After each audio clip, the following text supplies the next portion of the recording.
Hi dears, welcome to Edream BCom online class. Today we are discussing Business Law, BCOC 133 Business Law, second block, General Law of Contract second, Unit 7, Performance and Discharge.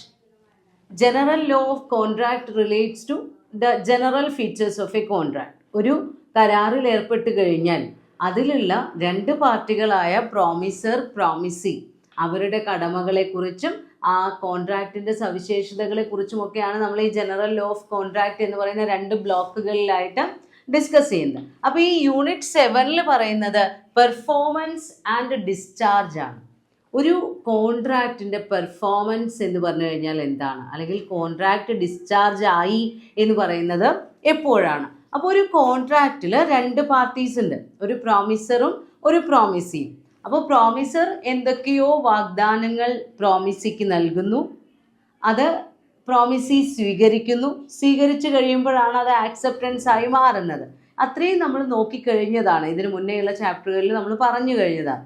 അപ്പോൾ എന്താണ് ഒരു കോൺട്രാക്റ്റിൻ്റെ performance? അപ്പോൾ സാധാരണ നമ്മൾ ഒരാളുടെ performance, ആ performance എന്ന് പറഞ്ഞു കഴിഞ്ഞാൽ എന്തെങ്കിലും ഒരു കാര്യം ചെയ്യാം. അപ്പോൾ കോൺട്രാക്റ്റിൻ്റെ പെർഫോമൻസ് എന്ന് പറയുന്നത് fulfilment of obligations by the parties. ആ കോൺട്രാക്റ്റിലുള്ള പാർട്ടീസ് ആരൊക്കെയാണോ അവർ അവരുടെ കടമകൾ കൃത്യമായി ചെയ്ത് പൂർത്തീകരിക്കുന്നതിനെയാണ് നമ്മൾ എന്ത് പറയുന്നത്, പെർഫോമൻസ് ഓഫ് എ കോൺട്രാക്റ്റ് എന്ന് പറയുന്നത്. ഒരു ജനറൽ മീനിങ്. ഇനി ഇന്ത്യൻ കോൺട്രാക്ട് ആക്റ്റിൽ സെക്ഷൻ 37 പെർഫോമൻസിനെ കുറിച്ച് പറയുന്നുണ്ട്. കോൺട്രാക്റ്റിലെ പാർട്ടീസിൻ്റെ പെർഫോമൻസ് എങ്ങനെ ആയിരിക്കണം, അതിൻ്റെ റൂൾ എന്താണ് എന്ന് വ്യക്തമായി സെക്ഷൻ 37 പറയുന്നത്. According to that section, the parties to the contract must either perform or offer to perform their respective promises unless such performance is dispensed with or excused under the provisions of this act or any other law. അപ്പോൾ section 37 പറയുന്നത് ഒരു കോൺട്രാക്റ്റിലുള്ള രണ്ട് പാർട്ടികളും, ഒരു പ്രോമിസറും ഉണ്ടായിരിക്കും ഒരു പ്രോമിസിയും ഉണ്ടായിരിക്കും, അവർക്ക് എന്തിനുള്ള ബാധ്യതയുണ്ട്?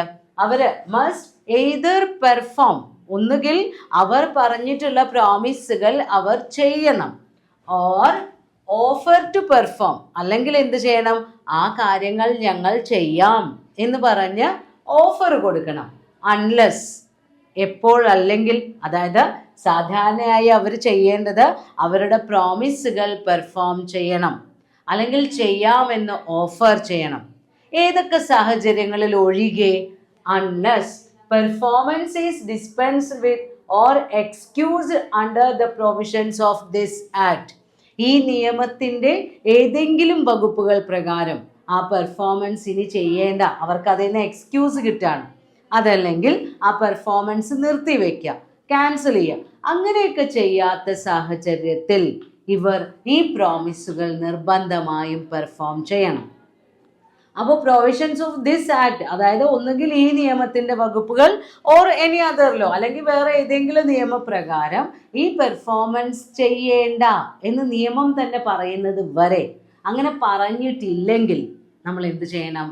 ആ കോൺട്രാക്റ്റിലെ പാർട്ടികൾ അവരെന്താണോ പ്രോമിസ് ചെയ്തത് ആ കാര്യം പെർഫോം ചെയ്തിരിക്കണം എന്ന് നിർബന്ധമാണ്. അതിനെയാണ് നമ്മൾ ഏതിൽ സെക്ഷനിൽ പറയുന്നത്? സെക്ഷൻ 37. അതായത് ഇപ്പോൾ എക്സാമ്പിൾ നോക്കുകയാണെങ്കിൽ എ ബി രണ്ട് പേരുണ്ട്. എയുടെ വീട് ബിക്ക് നൽകാമെന്ന് പറഞ്ഞു, ബി പകരം 10 ലക്ഷം രൂപ നൽകാമെന്ന് പറഞ്ഞു. അപ്പൊ രണ്ടുപേരും രണ്ട് പ്രോമിസുകളാണ് പറഞ്ഞിട്ടുള്ളത്. എ എന്താ പറഞ്ഞിട്ടുള്ളത്? എൻ്റെ വീട് ബിക്ക് നൽകാം. ബി എന്താ പറഞ്ഞിട്ടുള്ളത്? ആ വീടിന് പകരമായി 10 ലക്ഷം രൂപ നൽകാം. അപ്പൊ ആ കോൺട്രാക്റ്റ് പെർഫോം ചെയ്തു എന്ന് പറയണമെങ്കിൽ എ വീട് ബിക്ക് ട്രാൻസ്ഫർ ചെയ്യണം, ബി 10 ലക്ഷം രൂപ എക്ക് നൽകണം. അപ്പോഴാണ് നമ്മൾക്ക് എന്ത് പറയാൻ കഴിയുള്ളൂ?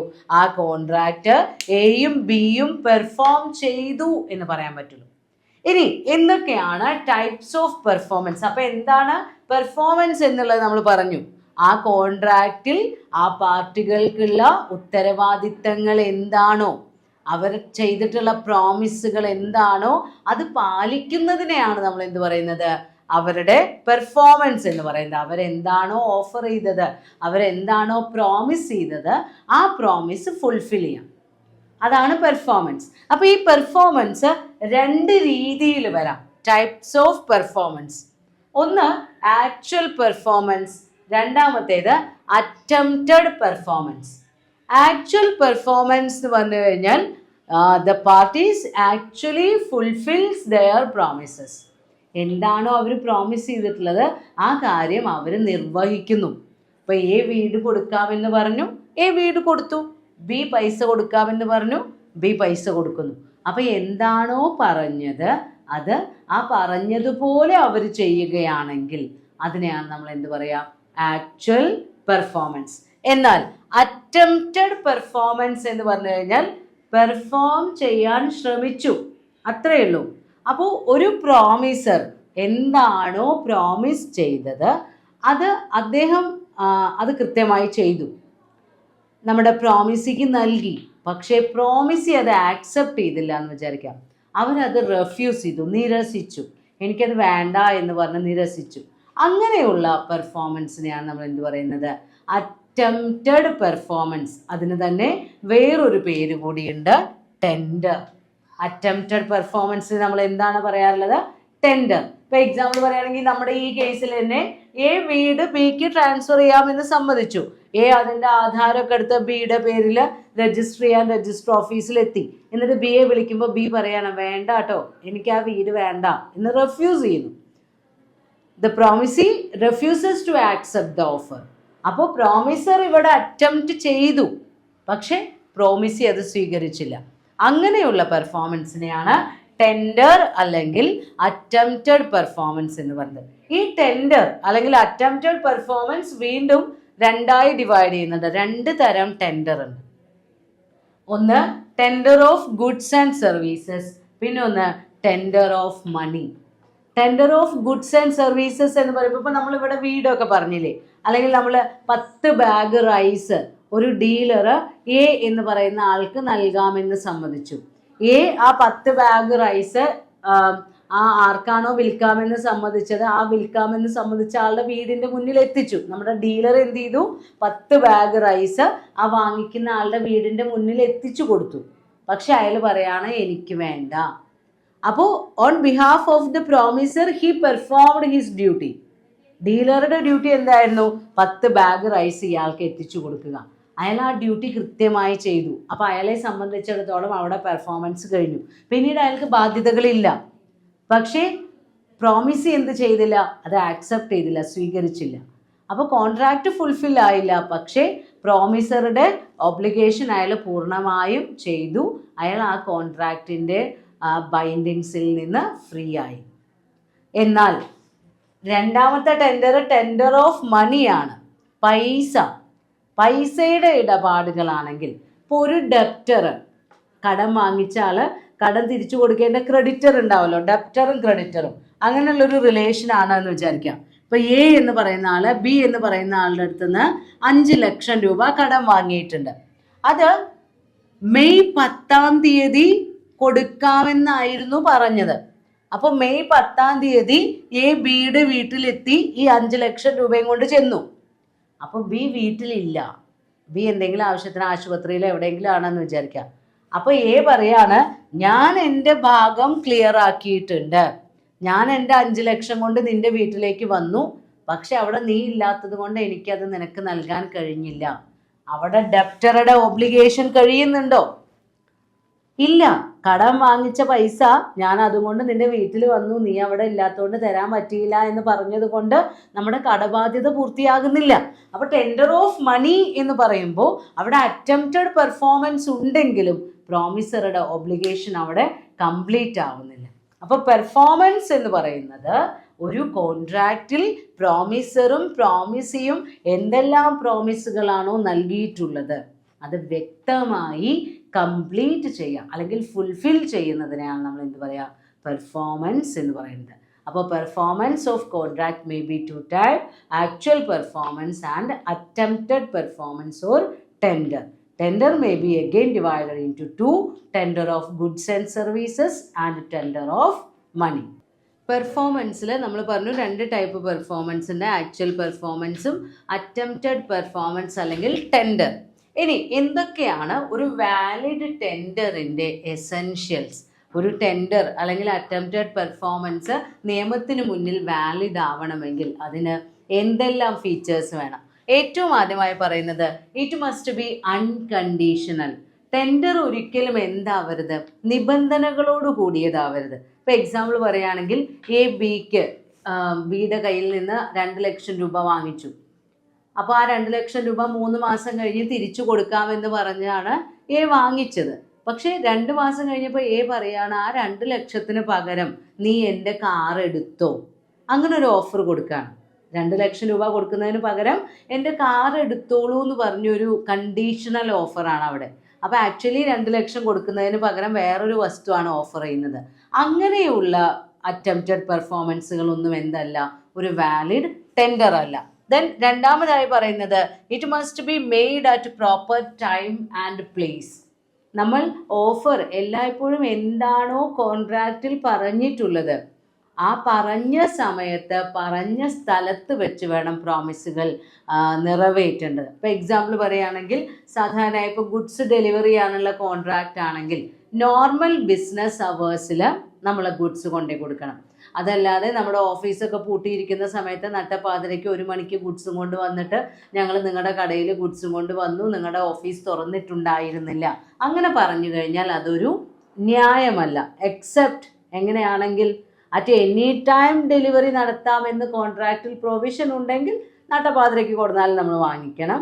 അതല്ല, നോർമൽ കോൺട്രാക്റ്റ് ആണെങ്കിൽ നോർമൽ ബിസിനസ് അവേഴ്സിൽ വേണം ഗുഡ്സ് ഒക്കെ ഡെലിവർ ചെയ്യേണ്ടത്. അപ്പോൾ എന്തായാലും ഓഫറിൽ പറഞ്ഞിട്ടുള്ള പ്രോമിസ് കൃത്യമായ സമയത്ത് കൃത്യമായ സ്ഥലത്ത് വെച്ച് വേണം പെർഫോമൻസിന് വേണ്ടി പ്രോമിസർ അറ്റംപ്റ്റ് ചെയ്യേണ്ടത്. ദെൻ മൂന്നാമതായി പറയുന്നത് there must be an opportunity to check the goods supplied by the promiser or check the service by the promisee.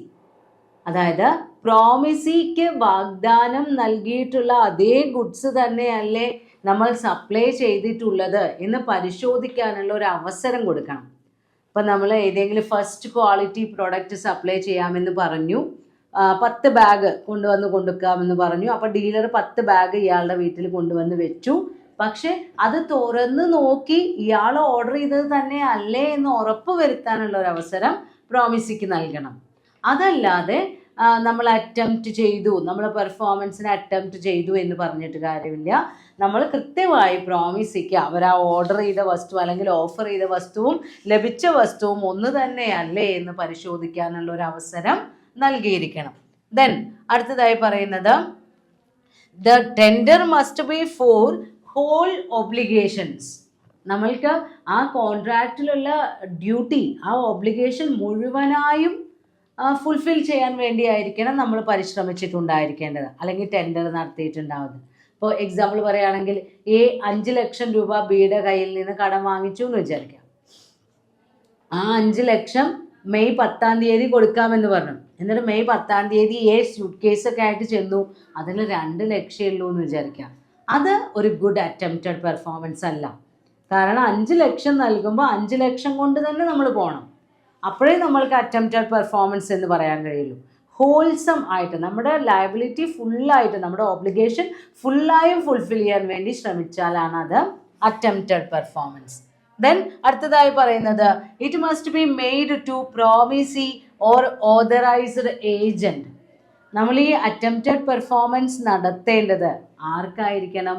പ്രോമിസിക്ക്. ആരോടാണോ നമ്മൾ വാഗ്ദാനം നൽകിയിട്ടുള്ളത് അവരോടാണ് നമ്മൾ ഈ ഡ്യൂട്ടി പെർഫോം ചെയ്യേണ്ടത്.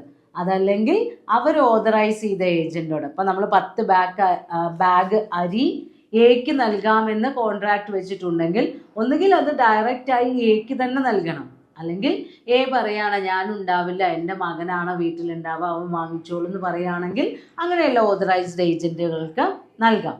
അറ്റംപ്റ്റഡ് പെർഫോമൻസ് എന്ന് പറയുമ്പോൾ എപ്പോഴും ആർക്കായിരിക്കണം? പ്രോമിസിക്കായിരിക്കണം നൽകേണ്ടത്, അല്ലെങ്കിൽ അദ്ദേഹത്തിൻ്റെ ഓതറൈസ്ഡ് ഏജൻറ്റിനായിരിക്കണം. ദെൻ അടുത്തതായി പറയുന്നത് in case of tender of money the exact amount, നമ്മൾ അറ്റംപ്റ്റഡ് ചെയ്യേണ്ടത്, അതായത് പൈസയുടെ കേസിലാണ് ടെൻഡറിൻ്റെ കാര്യം പറയുന്നത് എങ്കിൽ കൃത്യസംഖ്യ, അപ്പം നമ്മൾ പറയില്ലേ 5 ലക്ഷം കൊടുക്കാനുണ്ടെങ്കിൽ 5 ലക്ഷം തന്നെ, അത് ക്യാഷ് ആയിട്ടാണ് കൊടുക്കാമെന്ന് പറഞ്ഞിട്ടുള്ളതെങ്കിൽ ഇന്ത്യൻ കറൻസി ആയി തന്നെ നമ്മൾ കൊടുക്കണം. അതല്ലാതെ ഫോറിൻ കറൻസിയോ ചെക്കോ ആയിട്ടൊക്കെ കൊടുക്കുകയാണെങ്കിൽ അതിന് പ്രോമിസി സമ്മതിക്കുകയാണെങ്കിൽ കുഴപ്പമില്ല. അതല്ല, പ്രോമിസറുടെ സ്വന്തം ഇഷ്ടപ്രകാരം പൈസയ്ക്ക് പകരം ചെക്കും കൊണ്ട് ചെല്ലുകയാണെങ്കിൽ അതൊരു ഗുഡ് അറ്റംപ്റ്റഡ് പെർഫോമൻസ് അല്ല. എന്നാൽ പ്രോമിസിയുടെ അനുവാദ പ്രകാരമാണ് നൽകുന്നതെങ്കിൽ അതെന്താണ്, ഒരു ഗുഡ് ടെൻഡർ ആണ് എന്ന് പറയും. ഇനി ചില കേസുകളിൽ refusal to perform promise wholly, ഇപ്പം നമ്മൾ ടെൻഡർ എന്ന് പറഞ്ഞു, വാലിഡ് ടെൻഡർ എന്ന് പറഞ്ഞു കഴിഞ്ഞാൽ ഒരു പ്രോമിസർ അദ്ദേഹം ചെയ്യേണ്ട ഡ്യൂട്ടി മുഴുവനായും ചെയ്യാൻ ശ്രമിക്കുന്നതാണ്. എന്നാൽ ഈ കേസിൽ പറയുന്നത് ഏതെങ്കിലും ഒരു party refused to perform or disabled himself from performing his promise in entirely, the promisee may put an end to the contract. അത് പ്രോമിസിയുടെ ഇഷ്ടമാണ്. പ്രോമിസർ ഓഫർ ചെയ്തിട്ടുള്ള കാര്യങ്ങൾ പൂർണ്ണമായും അതേപോലെ പൂർത്തീകരിക്കുന്നതിൽ പ്രോമിസർ പരാജയപ്പെട്ടാൽ ആ കോൺട്രാക്റ്റ് അവസാനിപ്പിക്കാനുള്ള അവകാശം പ്രോമിസിക്കുണ്ട്. അതല്ല, പ്രോമിസിക്ക് അത് ക്ഷമിച്ചുകൊണ്ട് വീണ്ടും കോൺട്രാക്റ്റ് തുടരാനാണ് ആഗ്രഹമെങ്കിൽ അങ്ങനെ തുടരാം. എന്തെങ്കിലും നഷ്ടപരിഹാരം വേണമെങ്കിൽ അതും വാങ്ങിക്കാം. ഇപ്പം എക്സാമ്പിൾ പറയുകയാണെങ്കിൽ നിങ്ങളുടെ ടെക്സ്റ്റിലുള്ള എക്സാമ്പിളാണ്, പേര് ഞാൻ ജസ്റ്റ് ഒന്ന് മാറ്റുന്നുണ്ട്. അപ്പം എ എന്ന് പറയുന്ന ഒരു സിംഗർ, ഒരു പാട്ടുകാരിയാണ്. അവർ ഒരു തിയേറ്ററിൽ തുടർച്ചയായി 2 ആഴ്ച അല്ലെങ്കിൽ തുടർച്ചയായി ആഴ്ചയിൽ 2 ദിവസം വീതം 2 മാസം ഞാൻ പാടാം, നിങ്ങളുടെ തിയേറ്ററിൽ വന്ന് പാട്ട് പാടാം എന്ന് പറഞ്ഞൊരു എഗ്രിമെൻ്റ് ഉണ്ടാക്കി. 6 ആഴ്ചകളിലും സ്ഥിരമായി ഈ കുട്ടി ആഴ്ചയിൽ 2 ദിവസം വന്ന് പാട്ട് പാടി. അവസാനത്തെ ആഴ്ച 1 ദിവസം വന്ന് പാട്ട് പാടി. 2ാമത്തെ ദിവസം ഈ കുട്ടി മനഃപൂർവ്വം പാട്ട് പാടാൻ വന്നില്ല എന്ന് വിചാരിക്കാം. ആ തിയേറ്ററിൻ്റെ ഓണർക്ക് അതിന് ഇവർ പേയ്മെൻറ്റ് കൊടുക്കുന്നുണ്ട്. ഇതിലെത്ര 100 rupees ഫോർ ഈച്ച് നൈറ്റ് എന്നൊക്കെയാണ് ഇതിൽ പറഞ്ഞിട്ടുള്ളത്. അപ്പോൾ എന്താണെങ്കിലും ഇവർ പേയ്മെൻറ്റ് കൊടുക്കുന്നുണ്ട്. അപ്പോൾ ഈ കുട്ടി മനഃപൂർവ്വം വരാതിരുന്നാൽ വേണമെങ്കിൽ തിയേറ്റർ ഉടമയ്ക്ക് ആ കോൺട്രാക്റ്റ് ക്യാൻസൽ ചെയ്യാം. അല്ലെങ്കിൽ അയാൾക്ക് എന്ത് ചെയ്യാം, ഇന്ന് വന്നിട്ടില്ലെങ്കിൽ വേണ്ട, പകരം നാളെ വന്ന് പാട്ട് പാടിയാൽ മതി എന്നുള്ള പ്രൊവിഷൻ അനുവദിച്ചു കൊടുക്കാം. നാളെ പിറ്റേ ദിവസം വേണമെങ്കിൽ നഷ്ടപരിഹാരം വാങ്ങിക്കുകയും ചെയ്യാം. അന്നത്തെ ദിവസം ആൾക്കാരൊക്കെ വന്നു, ഈ കുട്ടി പാട്ട് പാടാൻ വരാത്തത് കൊണ്ട് പ്രോഗ്രാം നടന്നില്ല, അപ്പോൾ അതിനുള്ള നഷ്ടപരിഹാരം വേണമെങ്കിൽ ആ തിയേറ്റർ ഉടമയ്ക്ക് ഡിമാൻഡ് ചെയ്യാം. അതാണ് refusal to perform promise wholly എന്നുള്ള കേസിൽ. വേണമെങ്കിൽ പ്രോമിസിക്ക് കോൺട്രാക്റ്റിന് ഒരു അവസാനം വരുത്താം, അതല്ലെങ്കിൽ അദ്ദേഹത്തിന് സമ്മതമാണെങ്കിൽ കോൺട്രാക്റ്റ് കണ്ടിന്യൂ ചെയ്യാം, അതല്ലെങ്കിൽ നഷ്ടപരിഹാരം സ്വീകരിക്കാനുള്ള അവകാശവുമുണ്ട്. അപ്പം നമ്മൾ പറഞ്ഞു എന്താണ് പെർഫോമൻസ് അല്ലേ. ഒരു കോൺട്രാക്റ്റിലെ പാർട്ടീസ് അവർ ചെയ്യേണ്ട ഒബ്ലിഗേഷൻസ് പൂർത്തീകരിക്കുന്നതിനെയാണ് നമ്മൾ എന്ത് പറയുന്നത്, പെർഫോമൻസ് ഓഫ് എ കോൺട്രാക്റ്റ് എന്ന് പറയുന്നത്. അപ്പോൾ അടുത്ത ടോപ്പിക്കിൽ നമ്മൾ നോക്കുന്നത് ഹൂ ക്യാൻ ഡിമാൻഡ് പെർഫോമൻസ്, ആർക്കാണ് നിങ്ങളിത് ചെയ്യണം എന്ന് പറയാനുള്ള അവകാശം, അല്ലെങ്കിൽ നമ്മുടെ കോൺട്രാക്റ്റിലെ പെർഫോമൻസ് ഡിമാൻഡ് ചെയ്യാനുള്ള അവകാശം ആർക്കാണ്. ഏറ്റവും ആദ്യത്തെ വ്യക്തി ആര് തന്നെയാണ്, പ്രോമിസിയാണ്. ആർക്കാണോ വാഗ്ദാനം നൽകപ്പെട്ടിട്ടുള്ളത് അവർക്കാണ് അതിനുള്ള അവകാശം. നിനക്ക് ഞാൻ എൻ്റെ വീട് നൽകാം എന്ന് എ ബിയോട് പറഞ്ഞിട്ടുണ്ടെങ്കിൽ ബിക്കാണ് അവകാശം, അത് തരൂ, പറഞ്ഞ സമയത്ത് അത് എനിക്ക് തരൂ എന്ന് പറഞ്ഞ് ഡിമാൻഡ് ചെയ്യാനുള്ള അവകാശം പ്രോമിസിക്കാണ്. ഇനി പ്രോമിസി ഇല്ലെങ്കിൽ പകരം ആർക്ക് അവകാശപ്പെടാം, ലീഗൽ റെപ്രസെൻറ്റേറ്റീവ്സ്. എന്തെങ്കിലും ഒരു മെറ്റീരിയൽ കോൺട്രാക്റ്റിൽ എൻ്റർ ചെയ്തു, പ്രോമിസി മരിച്ചു പോയി എന്ന് വിചാരിക്കാം, അപ്പോൾ അവരുടെ മക്കൾക്ക് അത് ഡിമാൻഡ് ചെയ്യാം. ലീഗൽ റെപ്രസെൻറ്റേറ്റീവ്സ് ആരാണോ അവർക്കത് ഡിമാൻഡ് ചെയ്യാം. പക്ഷേ കോൺട്രാക്റ്റ് പേഴ്സണൽ നാച്ചുറൽ ഉള്ളതാണെങ്കിൽ ഡിമാൻഡ് ചെയ്യാൻ പറ്റില്ല. ഇപ്പോൾ വിവാഹം കഴിക്കാമെന്നൊക്കെ പറയുന്ന കോൺട്രാക്റ്റ് ആണെങ്കിൽ എ ബിയോട് വിവാഹം കഴിക്കാമെന്ന് പറഞ്ഞു, ബി മരിച്ചുപോയി, അപ്പോൾ ബിയുടെ മകൾ പറയാണ് എൻ്റെ അമ്മയെ വിവാഹം കഴിക്കാമെന്ന് പറഞ്ഞതിന് പകരം എന്നെ വിവാഹം കഴിക്കുമെന്ന് പറഞ്ഞ് ഡിമാൻഡ് ചെയ്യാനൊന്നും പറ്റില്ല. പേഴ്സണൽ നാച്ചുറൽ കോൺട്രാക്റ്റിൽ ലീഗൽ റെപ്രസെൻറ്റേറ്റീവ്സിന് അങ്ങനെ ഡിമാൻഡ് ചെയ്യാൻ പറ്റില്ല. പക്ഷെ അതല്ലാത്ത കേസുകളിലൊക്കെ പ്രോമിസ് ഇല്ലെങ്കിലും ലീഗൽ റെപ്രസെൻറ്റേറ്റീവ്സിന് പ്രോമിസ് ഡിമാൻഡ് ചെയ്യാം. ദെൻ ചില സാഹചര്യങ്ങളിൽ തേർഡ് പാർട്ടിക്കും പെർഫോമൻസ് ഡിമാൻഡ് ചെയ്യാം. നമ്മൾ സ്ട്രേഞ്ചർ ടു കോൺട്രാക്ട് എന്ന് പറയുന്ന ടോപ്പിക് 5ാമത്തെ യൂണിറ്റിൽ പഠിച്ചു കഴിഞ്ഞതാണ്. അവിടെ നമ്മൾ ഇത് പറഞ്ഞതാണ്. ചിലപ്പോൾ കോൺട്രാക്റ്റിലുള്ള ആളുകളായിരിക്കില്ല, മൂന്നാമതൊരു വ്യക്തിയായിരിക്കും ഡിമാൻഡ് ചെയ്യുന്നത്. അപ്പോൾ നമ്മൾ ക്യാഷിൻ്റെ കേസിലൊക്കെ അന്ന് പറഞ്ഞിരുന്നില്ലേ, എ ബിക്ക് ക്യാഷ് കൊടുക്കാനുണ്ട്, പക്ഷേ എ സിക്ക് ഒരു പ്രോപ്പർട്ടി വിറ്റു, അപ്പോൾ സി എ ഓതറൈസ് ചെയ്യാണ് ബിക്ക് കൊടുക്കാനുള്ള പൈസ കൊടുക്കാൻ. അങ്ങനെ സ്ട്രേഞ്ചേഴ്സിനെ നമ്മൾ ചില സമയത്ത് പെർഫോമൻസിൽ ഇൻവോൾവ് ചെയ്യിക്കാറുണ്ട്. പിന്നെ വരുന്നത് ഏതാ? ജോയിന്റ് പ്രോമിസീസ്. ഒന്നിലധികം പ്രോമിസുകൾ ഉണ്ട് എന്ന് വിചാരിക്കാം. അപ്പോൾ അവർക്ക് jointly or severely demand performance. ആ ജോയിന്റ് പ്രോമിസുകളാണെങ്കിൽ അവർക്ക് എല്ലാവർക്കും ഒരേ അവകാശമാണ്. ആ പ്രോമിസ് അവർക്ക് ഒരുമിച്ച് ഡിമാൻഡ് ചെയ്യാനുള്ള അവകാശമുണ്ട്. ഇനി ഏതെങ്കിലും ഒരു ജോയിന്റ് പ്രോമിസി മരിച്ചു പോയാൽ ബാക്കിയുള്ള പ്രോമിസുകൾക്കും ഈ മരിച്ച ആളുടെ ലീഗൽ റെപ്രസെൻറ്റേറ്റീവിനും കൂടെ ഡിമാൻഡ് ചെയ്യാം. ഇനി നേരെ ഓപ്പോസിറ്റ് നമ്മൾ നോക്കുകയാണ്, ഹൂ മസ്റ്റ് പെർഫോം. ആരാണ് ഇത് പെർഫോം ചെയ്യേണ്ടത്? പെർഫോമൻസ് ചോദിക്കാൻ ആർക്കാണ് അവകാശം എന്നാണ് നമ്മൾ ആദ്യം നോക്കിയത്. Who can demand. ഇനി ഹൂ മസ്റ്റ് പെർഫോം. ആരാ പെർഫോം ചെയ്യേണ്ടത്? പ്രോമിസർ. വാഗ്ദാനം ആരാണോ നൽകിയത് അയാളാണ് ആ വാഗ്ദാനം പൂർത്തീകരിക്കേണ്ടത്. എ ബിയോടാണ് എൻ്റെ വീട് തരാം എന്ന് പ്രോമിസ് ചെയ്തിട്ടുള്ളതെങ്കിൽ എ ആണ് ആ വീട് നൽകേണ്ടത്. ഇനി എയുടെ ആബ്സെൻസിൽ എ മരിച്ചു പോവുകയോ എന്തെങ്കിലും ചെയ്തു കഴിഞ്ഞാൽ, അല്ലെങ്കിൽ അയാൾ ഓതറൈസ് ചെയ്ത വേറെ ഏജന്റ് ഉണ്ടെങ്കിൽ അവർക്കും പെർഫോം ചെയ്യാം. അപ്പോൾ നമ്മൾ പേപ്പറൊക്കെ ഏൽപ്പിക്കുമ്പോൾ അതിൻ്റെ മെയിൻ കളക്ഷൻ ചെയ്യുന്ന ആളായിരിക്കും പൈസ വന്ന് വാങ്ങിക്കുകയൊക്കെ ചെയ്യാം. പക്ഷേ പേപ്പർ ഇടുന്നത് ഏതെങ്കിലും കുട്ടികളായിരിക്കും. അപ്പോൾ പ്രോമിസർക്ക് പെർഫോം ചെയ്യാം, അല്ലെങ്കിൽ ഏജന്റുകൾക്ക് പെർഫോം ചെയ്യാം. ദെൻ അടുത്തതായി പറയുന്നത് എന്താ? Legal representative. നിയമപ്രകാരമുള്ള പ്രതിനിധികൾ ഉണ്ടായിരിക്കും. അപ്പോൾ പ്രോമിസർക്ക് എന്തെങ്കിലും ഇത് ചെയ്യാൻ പറ്റാത്തൊരു സാഹചര്യം വന്നാൽ അദ്ദേഹത്തിൻ്റെ ലീഗൽ റെപ്രസെൻറ്റേറ്റീവ്സിന് പെർഫോം ചെയ്യും. ഇപ്പോൾ വീട് വിൽക്കാനുള്ള കോൺട്രാക്റ്റ് ആണ്, അച്ഛൻ മരിച്ചു പോയെങ്കിൽ മക്കൾക്ക് അത് വിൽക്കാം. Then third person. ചില പ്രത്യേക സാഹചര്യങ്ങളിൽ തേർഡ് പേഴ്സണും പെർഫോം ചെയ്യും. അപ്പോൾ നമ്മൾ പറഞ്ഞില്ലേ, എ ബിക്ക് 5 ലക്ഷം രൂപ കൊടുക്കാനുണ്ട്, പക്ഷേ എയുടെ ഒരു പ്രോപ്പർട്ടി സിക്ക് വിറ്റു. അപ്പോൾ സി 10 ലക്ഷത്തിനാണ് വിറ്റിട്ടുള്ളത്. അപ്പോൾ എ സിയോട് പറയാണ്, ഞാൻ ബിക്ക് കൊടുക്കാനുള്ള 5 ലക്ഷം നിങ്ങൾ കൊടുത്താൽ മതി. എന്നിട്ട് ബിയോട് ഈ കാര്യം പറഞ്ഞു, എല്ലാവരെയും പരസ്പരം പരിചയപ്പെടുത്തുകയൊക്കെ ചെയ്തു കഴിഞ്ഞാൽ അവിടെ പേയ്മെൻറ്റ് കൊടുക്കുന്നത് എ ആയിരിക്കില്ല, തേർഡ് പാർട്ടി ആയിട്ടുള്ള സി ആയിരിക്കും. അപ്പോൾ തേർഡ് പേഴ്സൺസിനും പെർഫോം ചെയ്യും. പിന്നെ ലാസ്റ്റ് വരുന്നത് ജോയിന്റ് പ്രോമിസേഴ്സ് ആണ്. ജോയിന്റ് പ്രോമിസേഴ്സ് എന്ന് പറയുമ്പോൾ ഏതെങ്കിലും ഒരു കോൺട്രാക്റ്റിൽ വാഗ്ദാനം നൽകുന്നത് 2ഓ 3ഓ പേര് ചേർന്നാണെന്ന് വിചാരിക്കാം. അവർക്ക് ഒരുമിച്ച് ഈ ലയബിലിറ്റി ഫുൾഫിൽ ചെയ്യാം, അല്ലെങ്കിൽ ഓരോരുത്തർക്ക് അവനവൻ്റെ ഭാഗം. ഇപ്പോൾ 10 ലക്ഷം കടം വാങ്ങി 5 പേര് ചേർന്നാണെങ്കിൽ 5 ആളും 2 ലക്ഷം വീതം എടുത്ത് അത് തിരിച്ചു കൊടുക്കാം. പിന്നെ ചില കേസുകളിൽ ഏതെങ്കിലും ഒരാളെ നമ്മൾ പറയാറുണ്ട് ഡിവല്യൂഷൻ, അവർ മരിച്ചുപോയ ആളുടെ റെപ്രസെൻറ്റേറ്റീവ്സും ബാക്കിയുള്ള സർവൈവ് ചെയ്യുന്ന പ്രോമിസേഴ്സും കൂടെയൊക്കെ പെർഫോമൻസ് നടത്തുമ്പോൾ ഡിവല്യൂഷൻ ഓഫ് ജോയിന്റ് ലയബിലിറ്റീസ് എന്ന് പറയാറുണ്ട്. അതേപോലെ സെക്ഷൻ 43 പറയുന്നുണ്ട്, 2ഓ അതിലധികമോ പേഴ്സൺസ് ചേർന്നാണ് ഒരു പ്രോമിസ് ഏർപ്പെട്ടിട്ടുള്ളതെങ്കിൽ അതിൽ ഒരാളെ മാത്രം നമ്മൾ പെർഫോം ചെയ്യാൻ വേണ്ടി നിർബന്ധിക്കാനൊന്നും പാടില്ല. എല്ലാവർക്കും ഒരേ ലയബിലിറ്റിയാണ്. വേണമെങ്കിൽ പ്രോമിസിക്ക് അതിൽ നിന്ന് ഒരാളെ ഒഴിവാക്കാനുള്ള അവകാശമൊക്കെ പ്രോമിസിക്കുണ്ട്. പക്ഷേ പ്രോമിസേഴ്സിനെ സംബന്ധിച്ച് എല്ലാവർക്കും ഈക്വൽ ലയബിലിറ്റി ആണുള്ളത്. അപ്പോൾ അങ്ങനെ എന്തെങ്കിലും അഡ്ജസ്റ്റ്മെൻറ്റുകൾ നടത്തുന്നുണ്ടെങ്കിൽ അത്, ഇപ്പോൾ ഇതിൽ എക്സാമ്പിൾ പറയുന്നുണ്ട്, A B and C jointly promise to pay ₹3,000 to D. ഡിക്ക് 3000 രൂപ കൊടുക്കാമെന്ന് ഇവർ 3 പേരും കൂടെ സമ്മതിക്കാണ്. D release A from liability. D എയോട് എന്ത് പറഞ്ഞു? നിങ്ങൾ എനിക്ക് തരണ്ട എന്ന് പറഞ്ഞു. This release of A does not discharge B and C from their liability.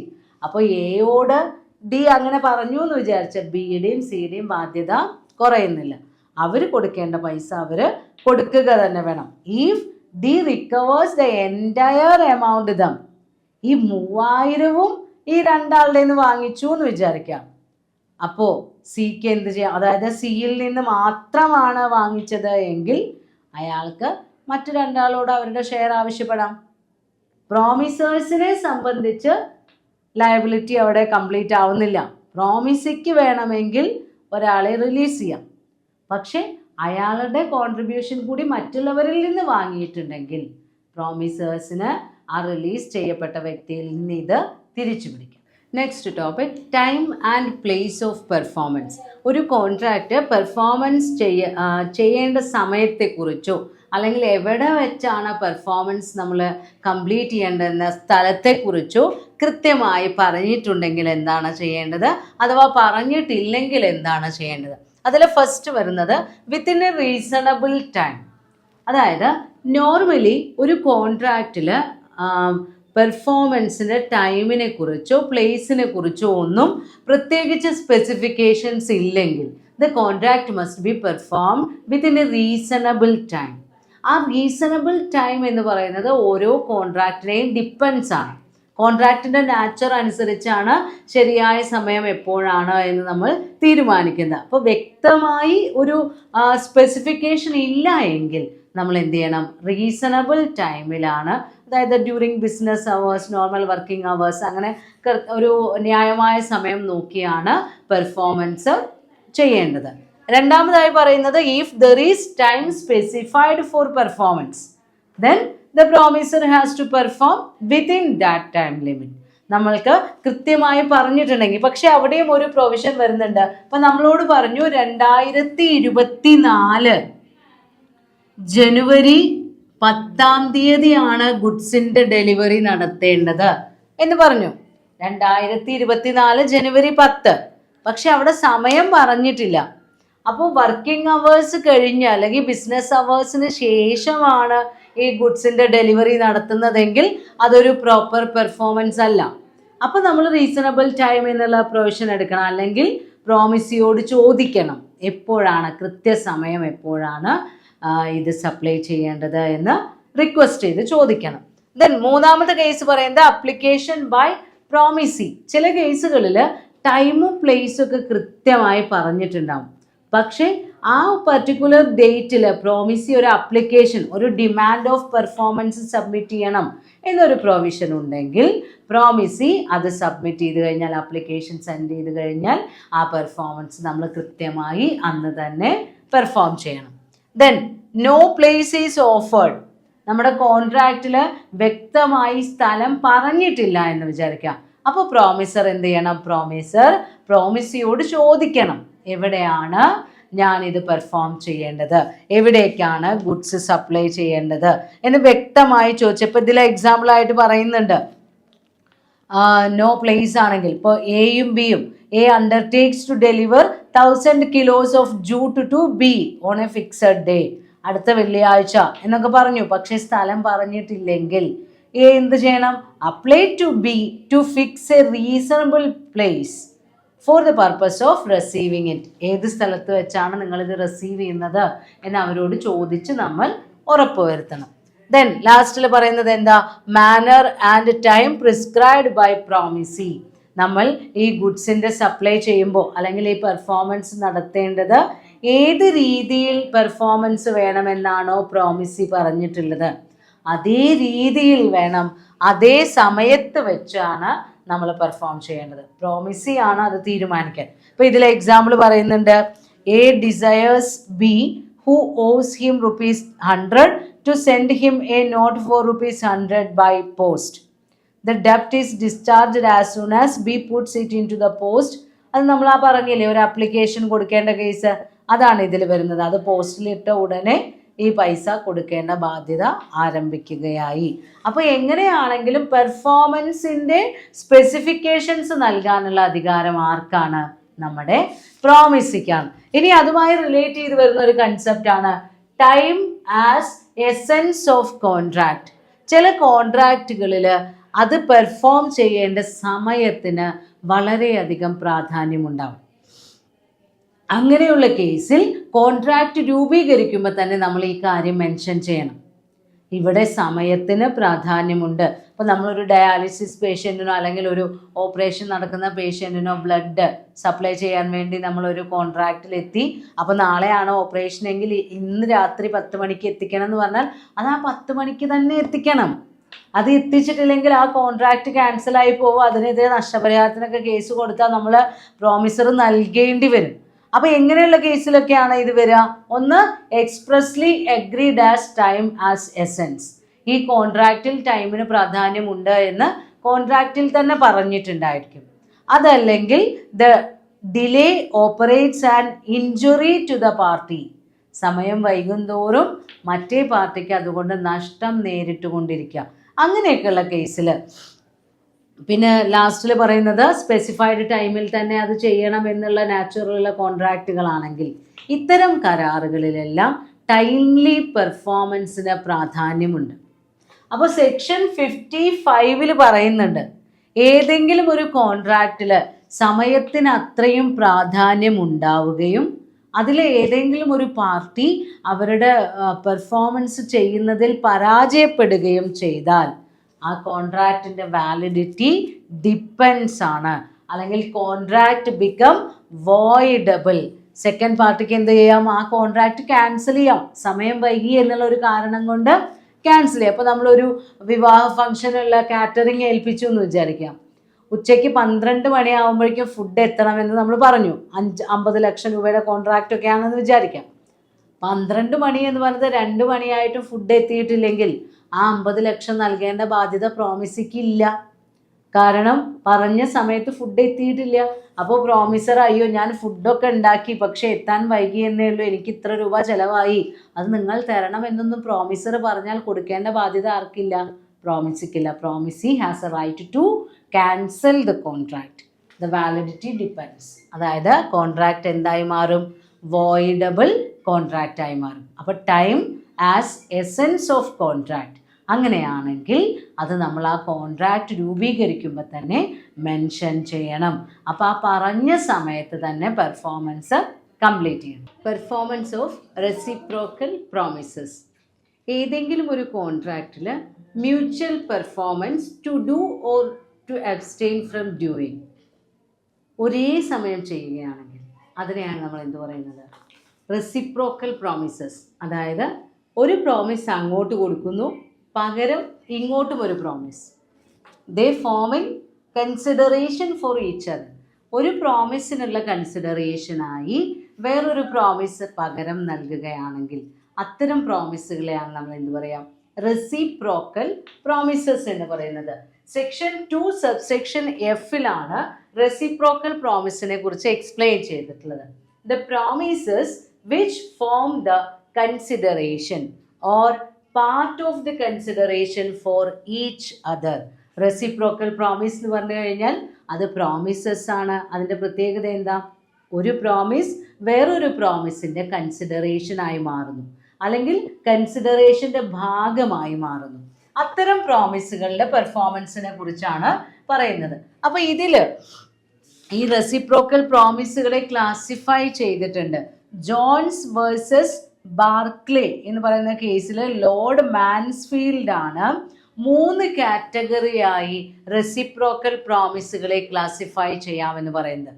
ആ 3 കാറ്റഗറി എന്ന് പറയുമ്പോൾ first one mutual and independent. Mutual promises ആണ്, പക്ഷേ അവ എങ്ങനെയാണ്? ഇൻഡിപെൻഡൻ്റ് ആണ്. ഒരു പ്രോമിസിൻ്റെ പെർഫോമൻസ് വേറൊരു പ്രോമിസിൻ്റെ പെർഫോമൻസിനെ യാതൊരു വിധത്തിലും ബാധിക്കുന്നില്ല എങ്കിൽ അത്തരം കേസിലുള്ള റെസിപ്രോക്കൽ പ്രോമിസ് ആണ് മ്യൂച്വൽ ആൻഡ് ഇൻഡിപെൻഡൻറ്റ്.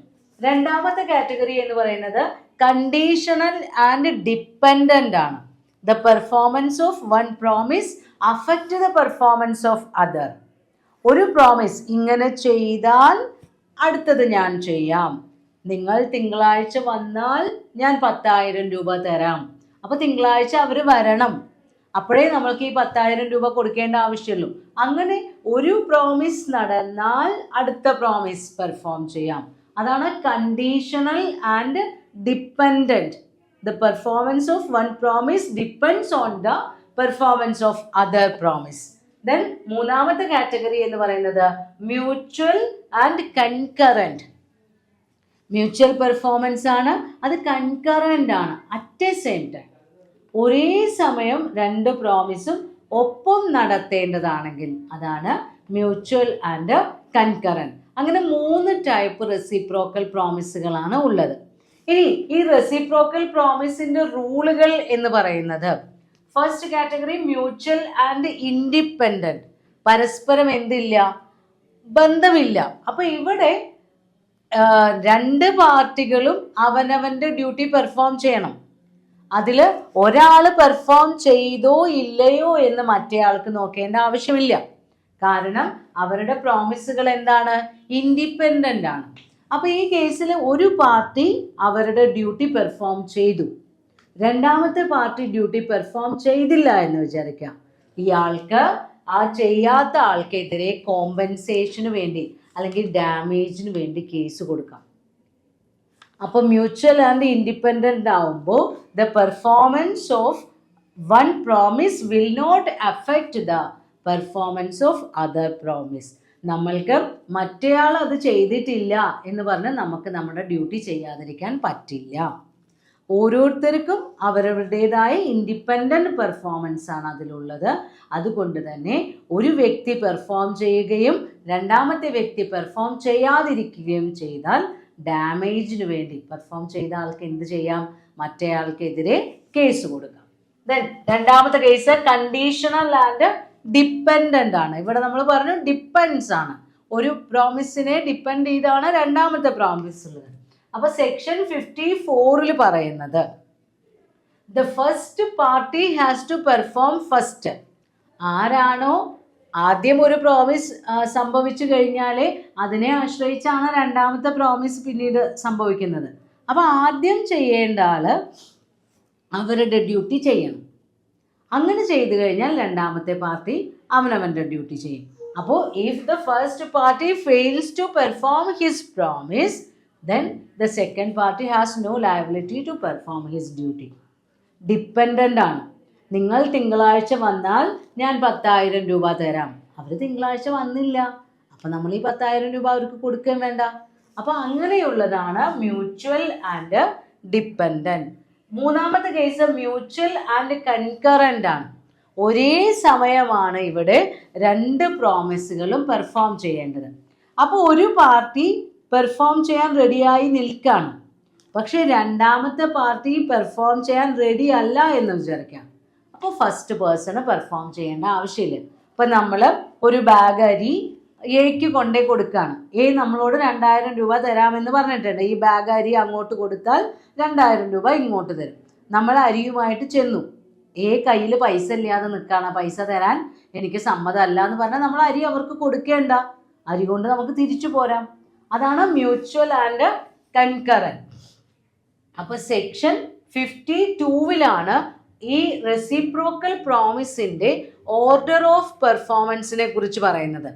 ഈ കോൺട്രാക്റ്റിൽ ആ ഓർഡറിന് സ്പെസിഫിക്കേഷൻ ഉണ്ടെങ്കിൽ അതേ ഓർഡറിൽ നമ്മൾ പെർഫോം ചെയ്യണം. എന്നാൽ നമ്മുടെ കോൺട്രാക്റ്റിൽ പെർഫോമൻസിനെ കുറിച്ച് ഒരു സ്പെസിഫിക്കേഷനും പറഞ്ഞിട്ടില്ലെങ്കിൽ ന്യായമായ ഓർഡറിൽ, അതായത് ഓരോ കോൺട്രാക്റ്റിനും ഓരോ സ്വഭാവം ഉണ്ടാവുമല്ലോ, അപ്പോൾ ആ കോൺട്രാക്റ്റ് ഡിമാൻഡ് ചെയ്യുന്ന ഓർഡറിൽ വേണം നമ്മൾ റെസിപ്രോക്കൽ പ്രോമിസിൻ്റെ പെർഫോമൻസ് നടത്തേണ്ടത്.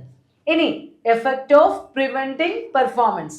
ഏതെങ്കിലും ഒരു കേസിൽ ഒരു പാർട്ടി അവരുടെ ഡ്യൂട്ടി പെർഫോം ചെയ്യാൻ റെഡിയായി നിൽക്കുകയും രണ്ടാമത്തെ പാർട്ടി അത് റെഫ്യൂസ് ചെയ്യുകയും ചെയ്താൽ, അതായത് പ്രിവെൻറ്റ് ചെയ്തു, അവരെ തടയുകയും ചെയ്താൽ, ഈ റെഡിയായ പാർട്ടിക്ക് എന്തെങ്കിലും നഷ്ടം സംഭവിച്ചിട്ടുണ്ടെങ്കിൽ അതിൻ്റെ ഡാമേജ് കൊടുക്കാനുള്ള ബാധ്യത പ്രിവെൻറ്റ് ചെയ്ത പാർട്ടിക്കുണ്ട്. അപ്പം നമ്മൾ ആ അരി ഒരു വണ്ടി വിളിച്ചാണ് ഇയാളുടെ വീട്ടിലേക്ക് കൊണ്ടുവന്നത് എങ്കിൽ അയാൾ പൈസ തരാമെന്ന് പറഞ്ഞിട്ടാണ് നമ്മൾ വണ്ടി വിളിച്ച് കൊണ്ടുപോയത്.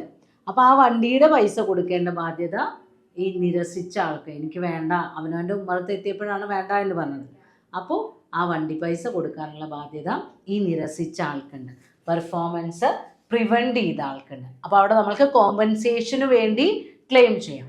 ഇത്രയുമാണ് റെസിപ്രോക്കൽ പ്രോമിസുകളെ കുറിച്ചും അതിൻ്റെ പെർഫോമൻസിനെ കുറിച്ചും, പെർഫോമൻസ് പ്രിവെൻറ്റ് ചെയ്താലുള്ള അതിൻ്റെ നടപടികൾ, റെമഡിയൽ മെഷേഴ്സിനെ കുറിച്ചും നമ്മൾ ഈ ചാപ്റ്ററിൽ പഠിക്കുന്നത്. Reciprocal promise. Assignment of contract. The term assignment refers to transfer of rights and liabilities of a contract to a third person. Normally ഒരു കോൺട്രാക്റ്റിൽ ഒരു പ്രോമിസറും പ്രോമിസിയും ഉണ്ട്. ആ പ്രോമിസർക്കും പ്രോമിസിക്കും അവരുടേതായ അവകാശങ്ങളും ഉത്തരവാദിത്തങ്ങളും ഉണ്ട്. ഇങ്ങനെയുള്ള റൈറ്റ്സ് ആൻഡ് ലയബിലിറ്റീസ് മൂന്നാമതൊരു വ്യക്തിക്ക്, ഇവർ രണ്ടുപേരുമല്ലാതെ വേറൊരു വ്യക്തിക്ക് ട്രാൻസ്ഫർ ചെയ്യപ്പെടുകയാണെങ്കിൽ അതിനെയാണ് നമ്മൾ എന്ത് പറയുക, അസൈൻമെന്റ് ഓഫ് കോൺട്രാക്ട് എന്ന് പറയുന്നത്. അപ്പോൾ ഈ അസൈൻമെന്റ് ഓഫ് കോൺട്രാക്ട് എന്ന് പറയുന്നത് നമ്മളെ ഇന്ത്യൻ കരാർ നിയമത്തിലല്ല ആക്ച്വലി ആ വകുപ്പ് ഉൾപ്പെട്ടിട്ടുള്ളത്, അല്ലെങ്കിൽ ആ ഒരു ടേം ഉപയോഗിച്ചിട്ടുള്ളത്. ഇത് ട്രാൻസ്ഫർ ഓഫ് പ്രോപ്പർട്ടി ആക്ടിലാണ് ഇങ്ങനെയുള്ള റൈറ്റ്സ് ആൻഡ് ലയബിലിറ്റീസിന്റെ ട്രാൻസ്ഫറിനെ കുറിച്ച് എക്സ്പ്ലെയിൻ ചെയ്യുന്നത്. അപ്പോൾ ഇങ്ങനെ റൈറ്റ്സ് ആൻഡ് ലയബിലിറ്റീസ് ട്രാൻസ്ഫർ ചെയ്യുകയാണെങ്കിൽ ഏറ്റവും ആദ്യം നമ്മൾ ചെയ്യേണ്ടത്, we have to prepare an instrument in writing. നമ്മൾ എന്ത് ചെയ്യണം, ഈ ട്രാൻസ്ഫറിനെ കുറിച്ചിട്ടുള്ള ഒരു ഡോക്യുമെന്റ് അല്ലെങ്കിൽ അതിൻ്റെ വ്യക്തമായ അടിസ്ഥാന രേഖ എഴുതി തയ്യാറാക്കണം. ആ ട്രാൻസ്ഫർ ഡോക്യുമെന്റിന്റെ അടിസ്ഥാനത്തിൽ മാത്രമേ അസൈൻമെന്റ് നടത്താൻ പാടുള്ളൂ. അപ്പോൾ ഈ അസൈൻമെന്റിൽ നമ്മൾ ചെയ്യുന്നത് കോൺട്രാക്റ്റിലെ റൈറ്റ്സ് അല്ലെങ്കിൽ ലയബിലിറ്റി ഈ കോൺട്രാക്റ്റിൽ ആൾറെഡി ഇല്ലാത്ത ഒരു പാർട്ടിക്ക് ട്രാൻസ്ഫർ ചെയ്യുന്നു.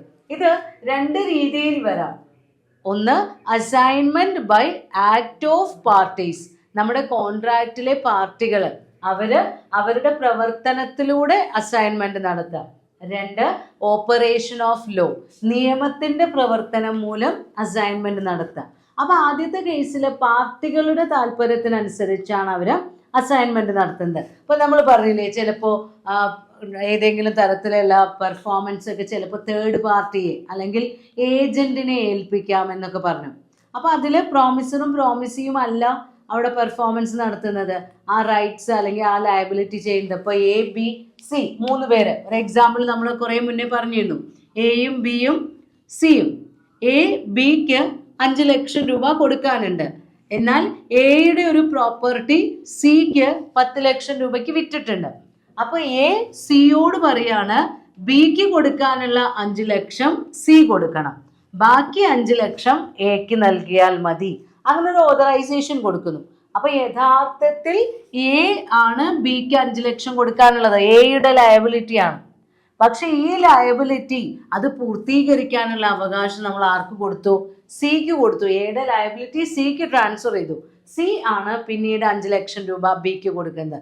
അപ്പൊ അങ്ങനെ ഈ പാർട്ടികളുടെ ഇഷ്ടത്തിനനുസരിച്ച് ചില സമയത്ത് അവരുടെ പ്രവർത്തനത്തിനനുസരിച്ച് അസൈൻമെന്റ് നടത്തുകയാണ് എന്ന് ഇൻസ്ട്രുമെന്റ് എഴുതി ഉണ്ടാക്കി അവരായിട്ട് അസൈൻമെന്റ് നടത്താറുണ്ട്, രണ്ട് പാർട്ടികളുടെയും സമ്മതത്തോടു കൂടി. പക്ഷേ അപ്പോൾ ശ്രദ്ധിക്കാനുള്ളത്, പേഴ്സണൽ നാച്ചുറലുള്ള കോൺട്രാക്റ്റുകൾ ഒരിക്കലും ട്രാൻസ്ഫർ ചെയ്യാൻ പറ്റില്ല. അത് ലീഗലി നമ്മൾക്ക് ആ അസൈൻമെന്റ് സാധ്യമല്ല. നോർമലി ഒരു ലയബിലിറ്റിയും നമ്മൾ അതിൽ നിന്ന് രക്ഷപ്പെടാൻ വേണ്ടി അസൈൻ ചെയ്യരുത്. ആ പോയിന്റുകളായിട്ട് പറയുന്നുണ്ട്. അസൈൻമെന്റ് ഓഫ് കോൺട്രാക്ട് എന്ന് പറയുന്നത് ശരിക്കും അലവബിൾ അല്ല, ആക്ച്വലി നമ്മൾ തന്നെ ചെയ്യേണ്ടതാണ്. The liabilities or obligations under A contract cannot be assigned എന്നാണ് പറയുന്നത്. പക്ഷെ നമ്മൾക്ക് ഏതെങ്കിലും സന്ദർഭത്തിൽ അത്യാവശ്യമായി ചെയ്യണമെങ്കിൽ നമ്മൾക്ക് എന്ത് ചെയ്യാം? വേറൊരു വ്യക്തിയെ ഇൻക്ലൂഡ് ചെയ്യാം. ദെൻ അതേപോലെ തന്നെ ഒരു കോൺട്രാക്റ്റിന്റെ പേഴ്സണൽ നാച്ചുറലുള്ളത് അസൈൻ ചെയ്യാൻ പറ്റില്ല. ഇപ്പൊ എ ബിക്ക് 1000 രൂപ കൊടുക്കാനുണ്ട്, അത് വാങ്ങിക്കാനുള്ള അവകാശം സിക്ക് ട്രാൻസ്ഫർ ചെയ്തു. അങ്ങനെ ലെസ് എമൗണ്ടിൽ അങ്ങനെയുള്ള അഡ്ജസ്റ്റ്മെന്റുകളൊന്നും ആക്ച്വലി എന്തല്ല, ലീഗലി വാലിഡ് അല്ല. പക്ഷെ എന്തെങ്കിലും ഒരു സാഹചര്യത്തിൽ നമ്മൾക്ക് ഇത് ട്രാൻസ്ഫർ ചെയ്യണം എന്ന് തോന്നുകയാണെങ്കിൽ ഈ 3 വ്യക്തികളുടെയും സമ്മതം വേണം. പ്രോമിസറുടെയും പ്രോമിസിയുടെയും തേർഡ് പാർട്ടിയുടെയും ഒക്കെ സമ്മതത്തോടു കൂടി ആ പ്രോമിസറുടെയും പ്രോമിസിയുടെയും പ്രവർത്തനങ്ങളാൽ അസൈൻമെന്റ് നടത്തുകയാണെങ്കിൽ അതാണ് assignment by act of parties. രണ്ടാമത്തെ കേസ് ഓപ്പറേഷൻ ഓഫ് ലോ ആണ്, നിയമത്തിന്റെ പ്രവർത്തനം മൂലം. ഇപ്പൊ എക്സാമ്പിൾ പറയുകയാണെങ്കിൽ, ഒരു കോൺട്രാക്റ്റിൽ ഏർപ്പെട്ടിരുന്ന പ്രോമിസർ മരിച്ചുപോയി. അപ്പോൾ പ്രോമിസറിന്റെ സ്വന്തം ഇഷ്ടപ്രകാരത്തിലല്ല, അയാളുടെ ബാധ്യത ആരിലേക്ക് എത്തും? അയാളുടെ ലീഗൽ റെപ്രസെൻറ്റേറ്റീവ്സ് ആയിട്ടുള്ള മക്കളിലേക്കോ സക്സസേഴ്സിലേക്കോ എത്തും. അപ്പോൾ സ്വന്തം ഇഷ്ടപ്രകാരമല്ല, നിയമത്തിന്റെ നിർബന്ധം മൂലം. പിന്നെ നെഗോഷ്യബിൾ ഇൻസ്ട്രുമെന്റ്സിന്റെ അങ്ങനെയുള്ള ചില കേസുകളിലൊക്കെ നിയമത്തിന്റെ പ്രവർത്തനം മൂലം അസൈൻമെന്റ് വരികയാണെങ്കിൽ അതാണ് അസൈൻമെന്റ് ബൈ ലോ എന്ന് പറയുന്നത്. അപ്പൊ ഇങ്ങനെയുള്ള അസൈൻമെന്റ് നടത്തുന്ന സമയത്ത് കൃത്യമായ ഡോക്യുമെൻ്റ് ഉണ്ടായിരിക്കണം. നമ്മൾ കൃത്യമായ രേഖകളുടെ അടിസ്ഥാനത്തിൽ നടത്തിയാൽ മാത്രമേ വാലിഡ് ആവുകയുള്ളൂ. ഇപ്പോൾ ഇതിൽ പറയുന്നുണ്ട് അസൈൻമെൻറ്റ് ഓഫ് ലോവിൽ upon the death of a party to the contract, his rights and obligations automatically pass on to his heirs, അവരുടെ അവകാശികൾക്ക്, ഓർ ലീഗൽ റെപ്രസെൻറ്റേറ്റീവ്സ്. അതേപോലെ തന്നെ ഇൻസോൾവൻസി വരുന്ന സമയത്ത് എല്ലാ റൈറ്റ്സ് ആൻഡ് ഒബ്ലിഗേഷൻസും ആർക്ക് ട്രാൻസ്ഫർ ചെയ്യപ്പെടും? Official receiver or assignee. അതാണ് നിയമം മൂലം നടക്കുന്ന അസൈൻമെൻറ്റ്. ഇനി അടുത്ത ടോപ്പിക് എന്ന് പറയുന്നത് അപ്രോപ്രിയേഷൻ ഓഫ് പേയ്മെൻ്റ് ആണ്. അപ്രോപ്രിയേഷൻ ഓഫ് പേയ്മെൻ്റ് എന്ന് പറയുമ്പോൾ ഒരു ഡെപ്റ്ററും ഉണ്ടാവും, ഒരു ക്രെഡിറ്ററും ഉണ്ടാവും. ഇവർക്കിടയിൽ ഒരുപാട് ഡെപ്റ്റുകൾ ഉണ്ടാവും. ഒരു കടം വാങ്ങൽ മാത്രമൊന്നുമല്ല. ആദ്യം ഒരു 5 ലക്ഷം വാങ്ങിച്ചു, പിന്നെ ഒരു 50,000 വാങ്ങിച്ചു, പിന്നെ 1 ലക്ഷം വാങ്ങിച്ചു, പിന്നെ ഒരു 10,000 വാങ്ങിച്ചു, പിന്നെ ഒരു 20,000 വാങ്ങിച്ചു. അങ്ങനെ സീരീസ് ഓഫ് ഡെപ്റ്റ് ട്രാൻസാക്ഷൻസ്. കുറേ കടങ്ങൾ കൊടുക്കാനുണ്ട് എന്ന് വിചാരിക്കാം. ആ കേസിൽ ഇപ്പം നമ്മുടെ ഡെപ്റ്റർ 1 ലക്ഷം രൂപ ക്രെഡിറ്റർക്ക് കൊടുക്കുകയാണ്. അപ്പം നോക്കൂ, എത്രയോ പൈസ കൊടുക്കാനുണ്ട്. അപ്പം ഇങ്ങനെ അതിലേക്ക് കുറച്ച് പൈസ കൊടുക്കുമ്പോൾ നമ്മൾ അതിനെ ഇതിലത്തെ ഏത് കടത്തിലേക്കാണ് വരവ് വയ്ക്കുന്നത്? Application of money. അതിനെയാണ് നമ്മൾ എന്ത് പറയുക? Appropriation of money. ഇങ്ങനെ അപ്രോപ്രിയേഷൻ ഓഫ് മണി എന്ന് പറയുമ്പോൾ അതിന് ഓരോ കേസിലും ഓരോ രീതിയിലാണ് നമ്മൾ അത് അഡ്ജസ്റ്റ് ചെയ്യുന്നത്. ഫസ്റ്റ് കേസ് എന്ന് പറയുന്നത് if there is express or implied intimation by the debtor. ഇങ്ങനെ പൈസ കൊടുക്കുമ്പോൾ ഡെപ്റ്റർ പറയാണ്, ഞാൻ ഈ തരുന്ന പൈസ എൻ്റെ ഈ കടത്തിലേക്കുള്ളതാണ്. ഇപ്പം നമ്മുടെ കേസിൽ തന്നെ എടുക്കാം. ആദ്യം അയാൾ 5 ലക്ഷം വാങ്ങി, പിന്നെ 50,000 വാങ്ങി, പിന്നെ 1 ലക്ഷം വാങ്ങി. അങ്ങനെയാണ് കടം. അപ്പോൾ ഡെപ്റ്റർ 1 ലക്ഷം ക്രെഡിറ്റർക്ക് കൊടുക്കുമ്പോൾ പറയാണ്, എൻ്റെ ഈ മൂന്നാമത്തെ കടമുണ്ടല്ലോ 1 ലക്ഷം, അതാണ് ഞാനിപ്പോൾ വീട്ടിയത് എന്ന് വ്യക്തമായി എഴുതി കൊടുത്തു എന്ന് വിചാരിക്കാം. അപ്പോൾ നമ്മുടെ ക്രെഡിറ്റർ എന്ത് ചെയ്യണം? ഈ കടം ഡിസ്ചാർജ് ചെയ്തതായി അപ്രോപ്രിയേറ്റ് ചെയ്യണം. അപ്പോൾ വ്യക്തമായ ഇൻറ്റിമേഷൻ ഉണ്ടെങ്കിൽ ആ പർട്ടിക്കുലർ ഡെപ്റ്റിലേക്കാണ് അപ്രോപ്രിയേറ്റ് ചെയ്യേണ്ടത്. രണ്ടാമത്തെ കേസിൽ എന്താ പറയുന്നത്? If there is no express or implied intimation. നമ്മുടെ ഡെപ്റ്റർ ഒന്നും പറയുന്നില്ല, കുറച്ച് പൈസ കൊടുത്തു, അല്ലാതെ ഒരു ഇൻറ്റിമേഷനും കൊടുത്തിട്ടില്ല. അപ്പോൾ ഡെപ്റ്റർ നമ്മുടെ ക്രെഡിറ്റർ എന്താ ചെയ്യേണ്ടത്? ലോഫുൾ ഡെപ്റ്റ് ഡ്യൂ, ഏതാണോ ഡ്യൂ ആയി നിൽക്കുന്നത് ആ ഡെപ്റ്റിലേക്ക് അപ്രോപ്രിയേറ്റ് ചെയ്യണം. ഇനി മൂന്നാമത്തെ കേസ് എന്ന് പറയുന്നത് വേർ നെയ്തർ പാർട്ടി അപ്രോപ്രിയേറ്റ്സ്. രണ്ടുപേരും, നമ്മുടെ ഡെപ്റ്ററും യാതൊരു അപ്രോപ്രിയേഷനും ഇല്ല, ക്രെഡിറ്ററും ഇല്ലെങ്കിൽ നമ്മൾ എന്താ ചെയ്യേണ്ടത്? ഓർഡർ ഓഫ് ടൈം, സമയത്തിന് ഏതാണോ ആദ്യത്തെ കടം അതിലേക്ക് അപ്രോപ്രിയേറ്റ് ചെയ്യുക. അങ്ങനെ ആ ഓർഡർ ഓഫ് ടൈമിനനുസരിച്ചാണ് അപ്രോപ്രിയേഷൻ നടത്തേണ്ടത്. അതേപോലെ തന്നെ കുറച്ച് പൈസ കൊടുക്കുന്ന സമയത്ത് ഏറ്റവും ആദ്യം നമ്മൾ കൺസിഡർ ചെയ്യുക ആ പേയ്മെൻറ്റിൻ്റെ ആ ഡെപ്റ്റിലേക്കുള്ള പലിശയാണ്. പലിശ എടുത്തതിൻ്റെ ശേഷം മാത്രമേ പ്രിൻസിപ്പൽ എമൗണ്ടിലേക്ക് അപ്രോപ്രിയേഷൻ നടത്തുള്ളൂ. അപ്പോൾ ഈ 50,000, 5 ലക്ഷം, 1 ലക്ഷം, 10,000, 20,000 ഇങ്ങനെയൊക്കെ കടം വാങ്ങി വെച്ചിട്ടുണ്ടെങ്കിൽ ചിലപ്പോൾ അയാൾ പലിശ തന്നെ 2 ലക്ഷം കൊടുക്കാനുണ്ടാവും. അപ്പോൾ ഇയാൾ ഒരു 1 ലക്ഷം രൂപ കൊടുത്തു കഴിഞ്ഞാൽ ഇത് ഒരു കടത്തിലേക്ക് അപ്രോപ്രിയേറ്റ് ചെയ്യില്ല. ആദ്യം എന്തിലേക്കാണ് അപ്രോപ്രിയേറ്റ് ചെയ്യുക? ഇയാൾ തരാനുള്ള ഇൻട്രസ്റ്റ്, പലിശ ആദ്യം കണക്കിൽ വയ്ക്കും. അതിൻ്റെ ശേഷമേ പ്രിൻസിപ്പൽ എമൗണ്ടിലേക്ക് അപ്രോപ്രിയേറ്റ് ചെയ്യുള്ളൂ. അപ്പോൾ അപ്രോപ്രിയേഷൻ ഓഫ് മണി എന്ന് പറഞ്ഞു കഴിഞ്ഞാൽ അപ്ലിക്കേഷൻ ഓഫ് മണിയാണ്. ഡെപ്റ്റർ ഒരു സീരീസ് ഓഫ് ഡെപ്റ്റ് ഹാൻഡിൽ ചെയ്യുന്ന സമയത്ത് ഒരു പാർട്ട് പേയ്മെൻറ്റ് നടത്തുമ്പോൾ അത് ഏത് ഡെപ്റ്റിലേക്കാണ് അപ്രോപ്രിയേറ്റ് ചെയ്യേണ്ടത് അതിനെക്കുറിച്ചിട്ടുള്ള റൂൾസ് ആണ് ഈ അപ്രോപ്രിയേഷൻ ഓഫ് പേയ്മെൻറ്റ് എന്ന് പറയുന്ന ഹെഡിങ്ങിൽ നമ്മൾ നോക്കുന്നത്. Then modes of discharge of a contract. ഏതൊക്കെ കേസിലാണ് ഒരു കോൺട്രാക്റ്റ് കംപ്ലീറ്റ് ആയി അല്ലെങ്കിൽ കോൺട്രാക്റ്റ് ഡിസ്ചാർജ് ആയി എന്ന് നമ്മൾ പറയുന്നത്? അത് ഒറ്റ നോട്ടിൽ നമ്മൾ പറയാണ്.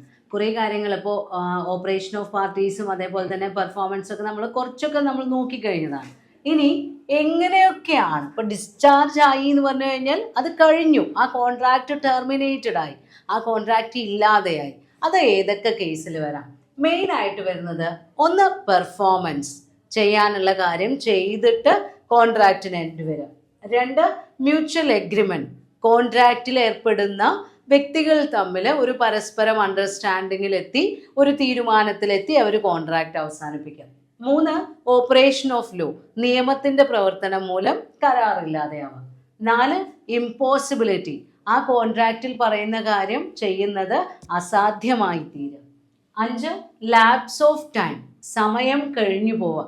നമ്മൾക്കൊരു കോൺട്രാക്റ്റ് പെർഫോം ചെയ്യാൻ അല്ലെങ്കിൽ അതിനൊരു പർട്ടിക്കുലർ ടൈം ലിമിറ്റ് ഉണ്ടായിരുന്നു, ആ സമയം കഴിഞ്ഞു പോയാൽ നമ്മൾക്ക് പിന്നീട് ഒന്നും ചെയ്യാൻ പറ്റില്ല. Then ലാസ്റ്റില് breach. ബ്രീച്ച് എന്ന് പറഞ്ഞു കഴിഞ്ഞാൽ ലംഘനം നടത്തുക എന്ന് പറയാം, കരാറ് ലംഘനം. അങ്ങനെ കരാറ് ബ്രേക്ക് ചെയ്ത് കഴിഞ്ഞാലും അവിടെ കരാറ് ഇല്ലാതെയായി പോകും. അത്രയുമാണ് മോഡ്സ് ഓഫ് ഡിസ്ചാർജിൽ വരുന്നത്, ഡിസ്ചാർജ് ഓഫ് എ കോൺട്രാക്ട്. അപ്പൊ ആദ്യത്തെ കേസ് എടുക്കാം, പെർഫോമൻസ്. അത് നമ്മൾ പറഞ്ഞു കഴിഞ്ഞതാണ്. പെർഫോമൻസ് എന്ന് പറഞ്ഞു കഴിഞ്ഞാൽ ഫുൾഫില്ലിംഗ് ദ ഓബ്ലിഗേഷൻ. അത് രണ്ട് ടൈപ്പ് ഉണ്ട്, ആക്ച്വൽ പെർഫോമൻസും അറ്റംപ്റ്റഡ് പെർഫോമൻസ് അല്ലെങ്കിൽ ടെൻഡറും. അതാണ് ഈ യൂണിറ്റിന്റെ ഫസ്റ്റിൽ നമ്മൾ നോക്കിയത്. ടെൻഡർ ഓഫ് ഗുഡ്സ് ആൻഡ് സർവീസസും ടെൻഡർ ഓഫ് മണിയൊക്കെ നമ്മൾ അവിടെ പറഞ്ഞതാണ്. ദെൻ രണ്ടാമത്തെ കേസാണ് മ്യൂച്വൽ എഗ്രിമെന്റ്. ആ കോൺട്രാക്റ്റിലെ പാർട്ടീസ് ആയിട്ടുള്ള പ്രോമിസറും പ്രോമിസിയും അവര് പരസ്പര സമ്മതത്തോടുകൂടി ഒരു തീരുമാനത്തിലെത്തി കോൺട്രാക്റ്റ് ഇല്ലാതെയാക്കുന്നതാണ് ഡിസ്ചാർജ് ബൈ മ്യൂച്വൽ എഗ്രിമെന്റ്. അതിൽ വരുന്ന കേസുകൾ, ഫസ്റ്റ് വൺ നോവേഷൻ. നോവേഷൻ എന്ന് പറഞ്ഞു കഴിഞ്ഞാൽ പുതുക്കലാണ്, ക്രിയേറ്റിംഗ് എ ന്യൂ കോൺട്രാക്ട്. അതായത് നിലവിലൊരു കരാർ ഉണ്ടായിരിക്കും, അതിൽ എന്തെങ്കിലും ഒരു കൗണ്ടർ ഓഫറൊക്കെ കൊടുക്കുന്നതിലൂടെയോ അല്ലെങ്കിൽ പുതിയ ടേംസ് ആഡ് ചെയ്യുന്നതിലൂടെയോ കരാറിനെ ഒന്ന് പുതുക്കുകയാണെങ്കിൽ അതാണ് novation, creation of a new contract or new terms in existing contract. രണ്ടാമതായി റെസഷൻ ആണ്. Rescission means cancellation of a contract. ഒരു കരാറ് നമ്മൾ റദ്ദ് ചെയ്യാണ്, ആ കരാർ ഇനി വേണ്ട എന്ന് പറഞ്ഞ് ക്യാൻസലേഷൻ ചെയ്യുന്നതാണ് റെസഷൻ. അതിലൂടെ അതില്ലാതെയാവും. മൂന്ന് ആൾട്ടറേഷൻ ആണ്, ഭേദഗതികൾ വരുത്താം. നിലവിലുള്ള കരാറിലെ ഏതെങ്കിലും വകുപ്പുകളിൽ എന്തെങ്കിലും മാറ്റങ്ങൾ വരുത്തി കഴിഞ്ഞാൽ ആ പഴയ കരാറ് ഓട്ടോമാറ്റിക്കലി ക്യാൻസൽ ആവും, ആൾട്ടറേഷനോട് കൂടിയ പുതിയ കരാറ് നിലവിൽ വരും. അതാണ് ആൾട്ടറേഷൻ, ഭേദഗതി. നാലാമത്തേത് റെമിഷൻ ആണ്. റെമിഷൻ മീൻസ് ലെസ്സർ സാറ്റിസ്ഫാക്ഷൻ ആണ്. നമ്മൾ ഒരു കരാറിൽ പറഞ്ഞിട്ടുള്ള ഒരു കാര്യത്തിന് നമ്മൾ അതിനേക്കാൾ കുറഞ്ഞ ഒരു പെർഫോമൻസ് ലെവലിൽ നമ്മൾ സാറ്റിസ്ഫൈഡ് ആവുന്നു. ഇപ്പോൾ എക്സാമ്പിൾ പറയുകയാണെങ്കിൽ എ എന്ന് പറയുന്ന ആൾക്ക് ബി 1,00,000 രൂപ കൊടുക്കാനുണ്ട്. പക്ഷെ ബിക്ക് ഒരു ആക്സിഡൻ്റ് ഒക്കെ പറ്റി ആ പൈസ ഫുള്ളായി തിരിച്ചു തരാൻ പറ്റാത്ത ഒരു അവസ്ഥയാണെങ്കിൽ എ അയാളോട് പറയാണ്, നീ എനിക്ക് 1,00,000 തരണ്ട, 50,000 തന്നാൽ മതി. അപ്പോൾ 1,00,000 കിട്ടേണ്ട സ്ഥലത്ത് 50,000 കൊണ്ട് നമ്മൾ തൃപ്തിപ്പെടുന്നു. അങ്ങനെ ലെസർ സാറ്റിസ്ഫാക്ഷൻ വരുത്തി കരാർ ക്യാൻസൽ ചെയ്യുന്ന അല്ലെങ്കിൽ കരാർ ഇല്ലാതെ ആവുന്നതാണ് റെമിഷൻ. ലാസ്റ്റിൽ വരുന്നത് വെയ്വർ ആണ്. വെയ്വർ എന്ന് പറഞ്ഞു കഴിഞ്ഞാൽ അബാൻഡൻമെന്റ് ഓഫ് കോൺട്രാക്റ്റ് ആണ്. നമ്മൾ പറയുകയാണ് അത് വേണ്ട എന്ന് പറഞ്ഞ് നമ്മളത് ഉപേക്ഷിക്കുന്നു. ഇപ്പോൾ എക്സാമ്പിൾ പറയുകയാണെങ്കിൽ നമ്മൾ നമ്മുടെ വീട്ടിൽ ഒരു പെയിന്റിങ് വരയ്ക്കാൻ, ഒരു ചിത്രം വരയ്ക്കാൻ ഒരാളെ ഏൽപ്പിച്ചു. അയാൾ അതിന് റെഡിയുമാണ്, നമ്മൾ ഏൽപ്പിക്കുകയും ചെയ്തു. പക്ഷെ അടുത്ത മാസമാണ് വന്ന് ചിത്രം വരയ്ക്കേണ്ടതെങ്കിൽ ഈ മാസം ലാസ്റ്റ് നമ്മൾ അയാളോട് പറയാണ്, നീ വരണ്ട കേട്ടോ, ആ ചിത്രം എനിക്ക് വേണ്ട, ഞാനത് വീട്ടിൽ വരയ്ക്കുന്നില്ല എന്ന് പറഞ്ഞാൽ അബാൻഡൻമെന്റ് നടത്തുന്നു. അങ്ങനെ ചെയ്യുന്നതാണ് വെയ്വർ. അപ്പോൾ ഈ 5 കേസുകളിലും മ്യൂച്വൽ എഗ്രിമെന്റോട് കൂടി നമ്മൾ എന്ത് ചെയ്യുന്നു, ഒരു കോൺട്രാക്റ്റ് അവസാനിപ്പിക്കുന്നു. ദെൻ അടുത്ത കേസ് ഏതാ വരുന്നത്, ഓപ്പറേഷൻ ഓഫ് ലോ. നിയമത്തിന്റെ പ്രവർത്തനങ്ങൾ മൂലം ചില കരാറുകൾ ക്യാൻസൽ ചെയ്യപ്പെടും. ഫസ്റ്റിൽ വരുന്നത് ഏതാ, ഡെത്ത്. Promisor death. പ്രോമിസർക്ക് പ്രാധാന്യമുള്ള ഒരു കോൺട്രാക്റ്റ് ആണ്. അയാൾ മരിച്ചുപോയി എന്ന് വിചാരിക്കുക, ആ കോൺട്രാക്റ്റ് ഓട്ടോമാറ്റിക്കലി ക്യാൻസൽ ആയി പോകും. ഇപ്പൊ നമ്മളോട് ഒരു ഗായകൻ വന്നിട്ട് ഒരു ദിവസം നമ്മുടെ വീട്ടിലൊരു ഗാനമേള അവതരിപ്പിക്കാമെന്ന് പറഞ്ഞ് കോൺട്രാക്റ്റിൽ ഏർപ്പെട്ടു. പക്ഷെ അദ്ദേഹം മരിച്ചുപോയി, പിന്നെ അയാൾക്ക് ഗാനമേള അവതരിപ്പിക്കാൻ പറ്റുമോ? ഇല്ല. Then insolvency. പ്രോമിസർ ഇൻസോൾവെന്റ് ആയി കഴിഞ്ഞാൽ അയാൾക്ക് കോൺട്രാക്റ്റിൽ എൻ്റർ ചെയ്യാനുള്ള ലീഗൽ കപ്പാസിറ്റി നഷ്ടപ്പെടും, ഓട്ടോമാറ്റിക്കലി കരാറില്ലാതെയാവും. ദെൻ മെർജർ ആണ്. മെർജർ എന്ന് പറഞ്ഞു കഴിഞ്ഞാൽ ഏതെങ്കിലും ഒരു ഇൻഫീരിയർ റൈറ്റ് സുപ്പീരിയർ റൈറ്റ് ആയി മാറുമ്പോൾ പഴയ കരാറ് ക്യാൻസൽ ചെയ്യപ്പെടും. ഇപ്പോൾ എക്സാമ്പിൾ പറയുകയാണെങ്കിൽ നമ്മൾ ഒരു കൃഷിസ്ഥലം പാട്ടത്തിനെടുത്ത് കൃഷി നടത്തുകയാണെന്ന് വിചാരിക്കാം.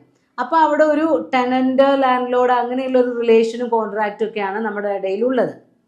ഈ പാട്ടത്തിനടുത്ത് കൃഷി നടത്തുന്ന ആള് അടുത്ത വർഷം ആ ഭൂമി സ്വന്തമായി വാങ്ങിച്ചു. അപ്പോൾ അയാളായി അതിൻ്റെ ഓണർ. അപ്പോൾ ആ പാട്ടക്കരാർ അവിടെ ഓട്ടോമാറ്റിക്കലി ക്യാൻസലായി പോവില്ലേ? അപ്പോൾ ഇൻഫീരിയർ റൈറ്റ് സുപ്പീരിയർ റൈറ്റ് ആവുന്ന സമയത്ത് വരുന്നതാണ് മെർജർ. പിന്നെ വരുന്നത് മെറ്റീരിയൽ ആൾട്ടറേഷൻ ആണ്. നമ്മുടെ കരാറിൻ്റെ ഇമ്പോർട്ടൻ്റ് ആയ ചില വകുപ്പുകളിൽ രണ്ട് വ്യക്തികളുടെയും അറിവോടുകൂടി അല്ലാതെ ഏതെങ്കിലും ഒരു വ്യക്തി സ്വന്തം ഇഷ്ടത്തിന് എന്തെങ്കിലും വ്യത്യാസങ്ങൾ വരുത്തുകയാണെങ്കിൽ, കരാറിൽ മെറ്റീരിയൽ ആൾട്ടറേഷൻസ് നടത്തുകയാണെങ്കിൽ ആ കരാറ് ലാപ്സായി പോകും. കാരണം രണ്ടാമത്തെ വ്യക്തിയുടെ സമ്മതം അവിടെ ഇല്ല. അങ്ങനെയാണെങ്കിലും കോൺട്രാക്റ്റ് ഡിസ്ചാർജ് ചെയ്യപ്പെടും. പിന്നെ അതിൻ്റെ ഇടയിൽ ഒരു പോയിന്റ് ഉണ്ട്, ലാപ്സ് ഓഫ് ടൈം. സമയം കഴിഞ്ഞു പോയാൽ, ഇപ്പോൾ നമ്മളൊരു കരാറ് ഡിസംബർ 15 ചെയ്യണം എന്ന് പറഞ്ഞ ഒരു കരാറിൽ എൻ്റർ ചെയ്തു. ഡിസംബർ 15 അതിൻ്റെ പെർഫോമൻസ് നടന്നില്ല എന്ന് വിചാരിക്കാം. ആ സമയം കഴിയുമ്പോൾ നമ്മുടെ കോൺട്രാക്റ്റും അവിടെ അവസാനിപ്പിക്കും. ദെൻ അടുത്തതാണ് ഇമ്പോസിബിലിറ്റി. ഇമ്പോസിബിലിറ്റി എന്ന് പറയുമ്പോൾ നമ്മുടെ കോൺട്രാക്റ്റിൽ പാർട്ടീസ് ആയിട്ടുള്ള പ്രോമിസർക്കും പ്രോമിസിക്കും കുറേ ഒബ്ലിഗേഷൻസ് ഉണ്ടാവും, ചെയ്യേണ്ട കാര്യങ്ങളുണ്ടാവും. അപ്പോൾ ആ ചെയ്യേണ്ട കാര്യങ്ങൾ ചിലപ്പോൾ കോൺട്രാക്റ്റ് രൂപീകരിച്ച് കഴിഞ്ഞ് അത് ചെയ്യാൻ പറ്റാത്ത അസാധ്യമാവുന്നൊരവസ്ഥ വരും. അതിനെയാണ് ഇമ്പോസിബിലിറ്റി എന്ന് പറയാം. ഇമ്പോസിബിലിറ്റി രണ്ട് തരത്തിൽ വരാം, ഇനീഷ്യൽ ഇമ്പോസിബിലിറ്റിയും സബ്സീക്വന്റ് ഇമ്പോസിബിലിറ്റിയും. സബ്സീക്വന്റ് ഇമ്പോസിബിലിറ്റിയെ നമ്മൾ സൂപ്പർവെനിങ് ഇമ്പോസിബിലിറ്റി എന്നും കൂടി പറയാറുണ്ട്. സൂപ്പർവെനിങ് ഇമ്പോസിബിലിറ്റി. അപ്പോൾ ഇനീഷ്യൽ ഇമ്പോസിബിലിറ്റി എന്ന് പറയുമ്പോൾ കരാറ് രൂപീകരിക്കുമ്പോൾ തന്നെ നമ്മൾക്കറിയാം ഇത് ചെയ്യാൻ പറ്റാത്തതാണ്. അങ്ങനെയുള്ള കരാറുകളാണെങ്കിൽ അത് വോയിഡ് ആണ്. അതായത് നമ്മൾ രൂപീകരിക്കുന്ന സമയത്ത് തന്നെ നോൺ ഇമ്പോസിബിലിറ്റി ആണെങ്കിൽ, നമ്മൾക്ക് അറിയാവുന്ന ഇമ്പോസിബിലിറ്റി ആണെങ്കിൽ അത് വാലിഡ് ആയിരിക്കില്ല. എന്നാൽ ചില കാര്യങ്ങൾ ഉണ്ടായിരിക്കും അൺനോൺ ഇമ്പോസിബിലിറ്റി ഉണ്ടാവും. അപ്പോൾ ഇതിൽ എക്സാമ്പിളൊക്കെ ആയിട്ട് പറയുന്നുണ്ട്, A agrees with B to discover a treasure by magic. മാജിക്കിലൂടെ നിധി കണ്ടുപിടിച്ച് തരാം. അത് ഇനീഷ്യൽ ഇമ്പോസിബിലിറ്റി ആണ്, നടക്കാത്ത കാര്യമാണെന്ന് നമുക്കൊക്കെ അറിയില്ലേ. അപ്പോൾ അത്തരം കരാറുകൾ വോയിഡ് ആണ്. അൺനോൺ ഇമ്പോസിബിലിറ്റി ആണെങ്കിൽ അത് നമ്മൾക്ക് ഇമ്പോസിബിൾ ആണ്, ആ കരാറുകളും ഡിസ്ചാർജ് ആയി പോകും. ഇപ്പോൾ ഇതിൽ പറയുന്നുണ്ട്, A contracts to marry B being already married to C. അങ്ങനെ ആവുമ്പോൾ ബിക്ക് നിയമപ്രകാരം എന്ത് ചെയ്യാൻ പറ്റില്ല? പോളിഗാമിയാണ് അല്ലേ, ഒരാൾ ഭാര്യയായിട്ടുണ്ട്, അതേസമയം തന്നെ വേറൊരാളോട് കൂടി വിവാഹ വാഗ്ദാനം നടത്തുകയാണ്. അതൊക്കെ എന്താണ്? ഇമ്പോസിബിൾ ആണ്. ലീഗൽ ഇമ്പോസിബിലിറ്റി ആണ് അവിടെ വരുന്നത്. സബ്സീക്വൻറ്റ് ഇമ്പോസിബിലിറ്റി അല്ലെങ്കിൽ സൂപ്പർവെനിങ് ഇമ്പോസിബിലിറ്റി എന്ന് പറയുമ്പോൾ നമ്മൾ ഫോം ചെയ്യുന്ന സമയത്ത്, സോ സൂപ്പർവെനിങ് ഇമ്പോസിബിലിറ്റി എന്ന് പറയുന്നത് at the time of formation there may be no information relating to the impossibility. നമ്മൾ കരാറ് രൂപീകരിക്കുന്ന സമയത്ത് നമ്മൾക്ക് എന്തറിയില്ല? ഈ കാര്യം ചെയ്യാൻ പറ്റില്ല എന്നറിയില്ല. പിന്നീട് കരാർ രൂപീകരിച്ചതിന് ശേഷം വരുന്ന ഇമ്പോസിബിലിറ്റിയാണ് സൂപ്പർവെനിങ് ഇമ്പോസിബിലിറ്റി. അതിന് ഒരുപാട് കേസസ് ഇതിൽ പറയുന്നുണ്ട്. ഒന്ന്, ഡിസ്ട്രക്ഷൻ ഓഫ് സബ്ജക്റ്റ് മാറ്റർ. നമ്മുടെ കരാറിൻ്റെ മെയിൻ ആയിട്ടുള്ള സബ്ജക്റ്റ് മാറ്റർ നശിച്ചു പോയിട്ടുണ്ടാവും. അപ്പോൾ നമ്മളൊരു കുതിരയെ കുറിച്ചിട്ടുള്ള കച്ചവടത്തിനെ കുറിച്ച് ടൗണിൽ വെച്ചൊരു എഗ്രിമെൻറ്റിൽ ഏർപ്പെടുകയാണ് രണ്ട് വ്യക്തികൾ അവർ തമ്മിൽ. പക്ഷേ ആ സമയത്ത് ഈ കുതിര അതിൻ്റെ വീട്ടിൽ അതിൻ്റെ ആ ഒരു അതിനെ കെട്ടിയിട്ടുള്ള സ്ഥലത്ത് ഇത് മരിച്ചു പോയിട്ടുണ്ട്. ഇതിനെക്കുറിച്ച് ഇവർക്ക് അറിയില്ല. അപ്പോൾ അങ്ങനെയുള്ള ഡിസ്ട്രക്ഷൻ ഓഫ് സബ്ജക്റ്റ് മാറ്റർ വരുമ്പോൾ കോൺട്രാക്റ്റ് ക്യാൻസലായി പോകും.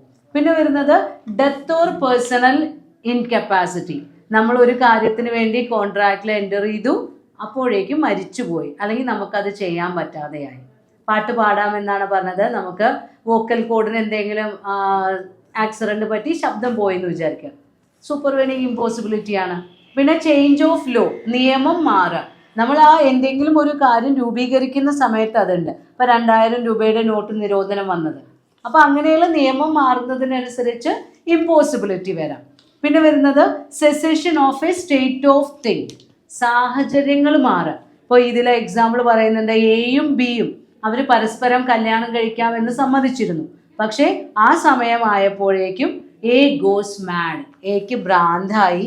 അപ്പോൾ ആ സമയത്ത് ആ കോൺട്രാക്റ്റ് വോയിഡ് ആവും. പിന്നെ വരുന്നത് ഡിക്ലറേഷൻ ഓഫ് വാർ, യുദ്ധപ്രഖ്യാപനം വരുന്ന സമയത്ത് ഇമ്പോസിബിലിറ്റി വരാം. പിന്നെ ഡിഫിക്കൽട്ടി ഓഫ് പെർഫോമൻസ്, ഇപ്പോൾ നമ്മളുടെ പരാജയം കൊണ്ടാവരുത്, പക്ഷെ ലീഗലി അല്ലെങ്കിൽ എന്തെങ്കിലും കണ്ടീഷൻസ് കാരണം ആ പെർഫോമൻസ് സാധ്യമല്ലാതെ വരിക. അത് വിചാരിച്ച് മെറ്റീരിയലിന് വില കൂടി എന്ന് വിചാരിച്ച് നമ്മൾ ഇമ്പോസിബിൾ ആണ് എന്നൊന്നും പറയരുത്, ഡിഫിക്കൽട്ടി ആണ് എന്ന് പറയരുത്. ഇപ്പോൾ ഒരു പാലം കടന്ന് വേണം പ്രോഡക്ട്സ് നമ്മൾക്ക് കൊണ്ടുവരാൻ. ആ പാലം തകർന്നു പോയി എന്ന് വിചാരിക്കാം, നമുക്ക് വേറെ ഒരു വഴിയില്ല മെറ്റീരിയൽ സപ്ലൈ ചെയ്യാൻ. അപ്പോൾ ആ പാലം നേരെയാക്കുന്നത് വരെ നമ്മൾക്ക് ഇമ്പോസിബിലിറ്റി ആണ്. ദെൻ കൊമേഴ്സ്യൽ ഇമ്പോസിബിലിറ്റി, ചില സമയത്ത് വാണിജ്യപരമായിട്ടുള്ള, ഇപ്പോൾ raw material is available at a very high rate, പക്ഷേ ചില സമയത്ത് ഇപ്പോൾ വില കൂടി എന്ന് വിചാരിച്ചൊന്നും നമ്മൾക്ക് അവോയ്ഡ് ആണെന്ന് പറയാൻ പറ്റില്ല. യാതൊരു നിർവാഹവും ഇല്ലെങ്കിൽ കൊമേഴ്സ്യൽ ഇമ്പോസിബിലിറ്റി മൂലം എന്ത് ചെയ്യാറുണ്ട്? സൂപ്പർവെനിങ് ഇമ്പോസിബിലിറ്റി വരാറുണ്ട്. Then default of A third party, പിന്നെ സ്ട്രൈക്ക്, ലോക്കൗട്ട്, സിവിൽ ഡിസ്റ്റർബൻസ്, അങ്ങനെയുള്ള കാരണങ്ങൾ മൂലം. പിന്നെ ലാസ്റ്റിൽ വരുന്നത് പാർഷ്യൽ ഇമ്പോസിബിലിറ്റി ആണ്, ഭാഗികമായിട്ട്. ഇപ്പം ഇതിലെ എക്സാമ്പിൾ പറയുന്നുണ്ട്, ഒരു കിങ്ങിൻ്റെ കിരീടധാരണം കാണാൻ വേണ്ടിയാണ്, പക്ഷേ അയാൾക്ക് അസുഖം വന്നു എന്ന് വിചാരിക്കാം. അപ്പോൾ അയാളുടെ കിരീടധാരണം ക്യാൻസൽ ആവും. അപ്പോൾ അതിനോടനുബന്ധിച്ച് വേറെ എന്തെങ്കിലും ഒരു പരിപാടി ഓർഗനൈസ് ചെയ്തിട്ടുണ്ട്, അത് നടക്കുന്നുണ്ട് എന്ന് വിചാരിക്കാം. അപ്പം നമ്മളൊരു കോൺട്രാക്റ്റിൽ എൻ്റർ ചെയ്ത ഈ കിരീടധാരണം കണ്ടിട്ടില്ലെങ്കിലും മറ്റേ പരിപാടി അവിടെ സാധാരണയായി നടക്കും. അതേപോലെ അതിനു വേണ്ടി മാത്രം ഒരു പർപ്പസ്ഫുള്ളി നമ്മൾ ഒരു കാര്യത്തിന് വേണ്ടി ഒരു കോൺട്രാക്റ്റിൽ ഏർപ്പെട്ടു, ആ കാര്യം ഇമ്പോസിബിൾ ആയാൽ നമുക്ക് ആ കോൺട്രാക്റ്റ് ക്യാൻസൽ ചെയ്യാം. ഇപ്പോൾ കിരീടധാരണം കാണാൻ വേണ്ടി മാത്രം നമ്മളൊരു റൂം എടുത്തു, കിരീടധാരണം മാറ്റിവെച്ചു, അപ്പോൾ നമ്മൾ ആ റൂമിന് അന്ന് പോയി റെൻറ്റ് കൊടുക്കേണ്ട ആവശ്യമില്ല. അപ്പോൾ ഇതിൻ്റെ സൂപ്പർവെനിങ് ഇമ്പോസിബിലിറ്റിയുടെ എഫക്റ്റുകളാണ് പറയുന്നത്. ഒന്ന്, കോൺട്രാക്ട് ബിക്കംസ് വോയിഡ്, കോൺട്രാക്ട് എന്തായി മാറും? വാല്യൂലെസ് ആയി മാറും. രണ്ട്, compensation for non performance, non പെർഫോമൻസിന് പകരമായി നമ്മൾക്ക് നഷ്ടപരിഹാരം ആവശ്യപ്പെടാം. പിന്നെ എന്തെങ്കിലും ബെനിഫിറ്റ്സ് അതിൽ നമ്മൾ നേടിയിട്ടുണ്ടെങ്കിൽ അത് എന്ത് ചെയ്യണം? റീസ്റ്റോർ ചെയ്യണം, അതിൽ നിന്ന് നേടിയിട്ടുള്ള ബെനിഫിറ്റ്സ് തിരിച്ചു കൊടുക്കണം. അത്രയുമാണ് സൂപ്പർവെനിങ് ഇമ്പോസിബിലിറ്റിയെ കുറിച്ച് പറയുന്നത്. അപ്പോൾ ഇതിലുണ്ട്, A contract to sing for B at a concert for rupees 1000 രൂപയ്ക്ക് വേണ്ടി ഒരു പരിപാടിയിൽ പാട്ട് പാടാമെന്ന് സമ്മതിച്ചിരുന്നു. ആ പൈസ കൊടുക്കുകയും ചെയ്തിട്ടുണ്ട്. പക്ഷേ ആ സമയത്ത് എക്ക് അസുഖമായിരുന്നു, അപ്പോൾ പാട്ട് പാടാൻ പറ്റിയില്ല. അപ്പോൾ അദ്ദേഹം എന്ത് ചെയ്യണം? അദ്ദേഹം വാങ്ങിയ അഡ്വാൻസ് തിരിച്ചു കൊടുക്കണം. ദെൻ ലാസ്റ്റിൽ വരുന്ന ഒരു ഡിസ്ചാർജ് ആണ് ഡിസ്ചാർജ് ബൈ ബ്രീച്ച്, കരാറ് ലംഘനം നടത്തിയിട്ടുള്ള ഡിസ്ചാർജ്. അത് രണ്ട് ടൈപ്പാണ്, ആക്ച്വൽ ബ്രീച്ചും ആൻറ്റിസിപ്പേറ്ററി ബ്രീച്ചും. ആക്ച്വൽ ബ്രീച്ച് എന്ന് പറഞ്ഞു കഴിഞ്ഞാൽ എപ്പോഴാണോ ആ പെർഫോമൻസ് നമ്മൾ ചെയ്യേണ്ടത് ആ സമയത്ത് കറക്റ്റ് ടൈമിൽ അത് ചെയ്യാതിരിക്കുന്നതാണ് ആക്ച്വൽ ബ്രീച്ച്. എന്നാൽ ആൻറ്റിസിപ്പേറ്ററി ബ്രീച്ച് എന്ന് പറയുമ്പോൾ ആ ടൈം ഓഫ് പെർഫോമൻസ് എക്സ്പയറി ആയിട്ടുണ്ടാവില്ല, പക്ഷെ അതിന് മുന്നേ കൂട്ടി നമ്മൾ പറയാണ് നമ്മളുടെ വിമുഖത എന്നൊക്കെ പറയില്ല, നമുക്കത് ചെയ്യാൻ മനസ്സില്ല എന്ന് നമ്മൾ മുന്നേ കൂട്ടി അറിയിപ്പിക്കുകയാണെങ്കിൽ അതാണ് ആൻറ്റിസിപ്പേറ്ററി ബ്രീച്ച്. അപ്പോൾ ഇതിൽ എക്സാമ്പിൾ പറയുന്നുണ്ട്, 10th July A agrees to supply certain goods to B on 10th July.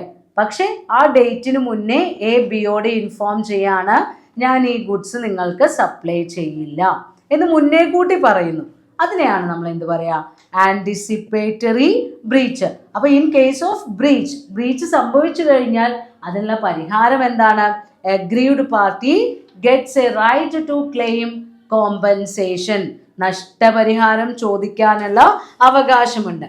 അപ്പോൾ ഈ രീതിയിലെല്ലാം പെർഫോമൻസിലൂടെയോ മ്യൂച്വൽ അഗ്രിമെന്റിലൂടെയോ നിയമത്തിന്റെ പ്രവർത്തനം മൂലമോ ഇമ്പോസിബിലിറ്റി മൂലമോ സമയം കടന്നുപോയത് മൂലമോ വാഗ്ദാന ലംഘനം നടത്തിയത് കാരണമോ എന്ത് സംഭവിക്കാം? കോൺട്രാക്റ്റിന്റെ ഡിസ്ചാർജ് അല്ലെങ്കിൽ ടെർമിനേഷൻ സംഭവിക്കാം. അപ്പോൾ ഇത് ഏത് രീതിയിലാണെങ്കിലും നമ്മുടെ കോൺട്രാക്റ്റ് അവിടെ അവസാനിപ്പിക്കപ്പെടുന്നു. അത്രയാണ് നമുക്ക് ഈ ചാപ്റ്ററിൽ പഠിക്കാനുള്ളത്.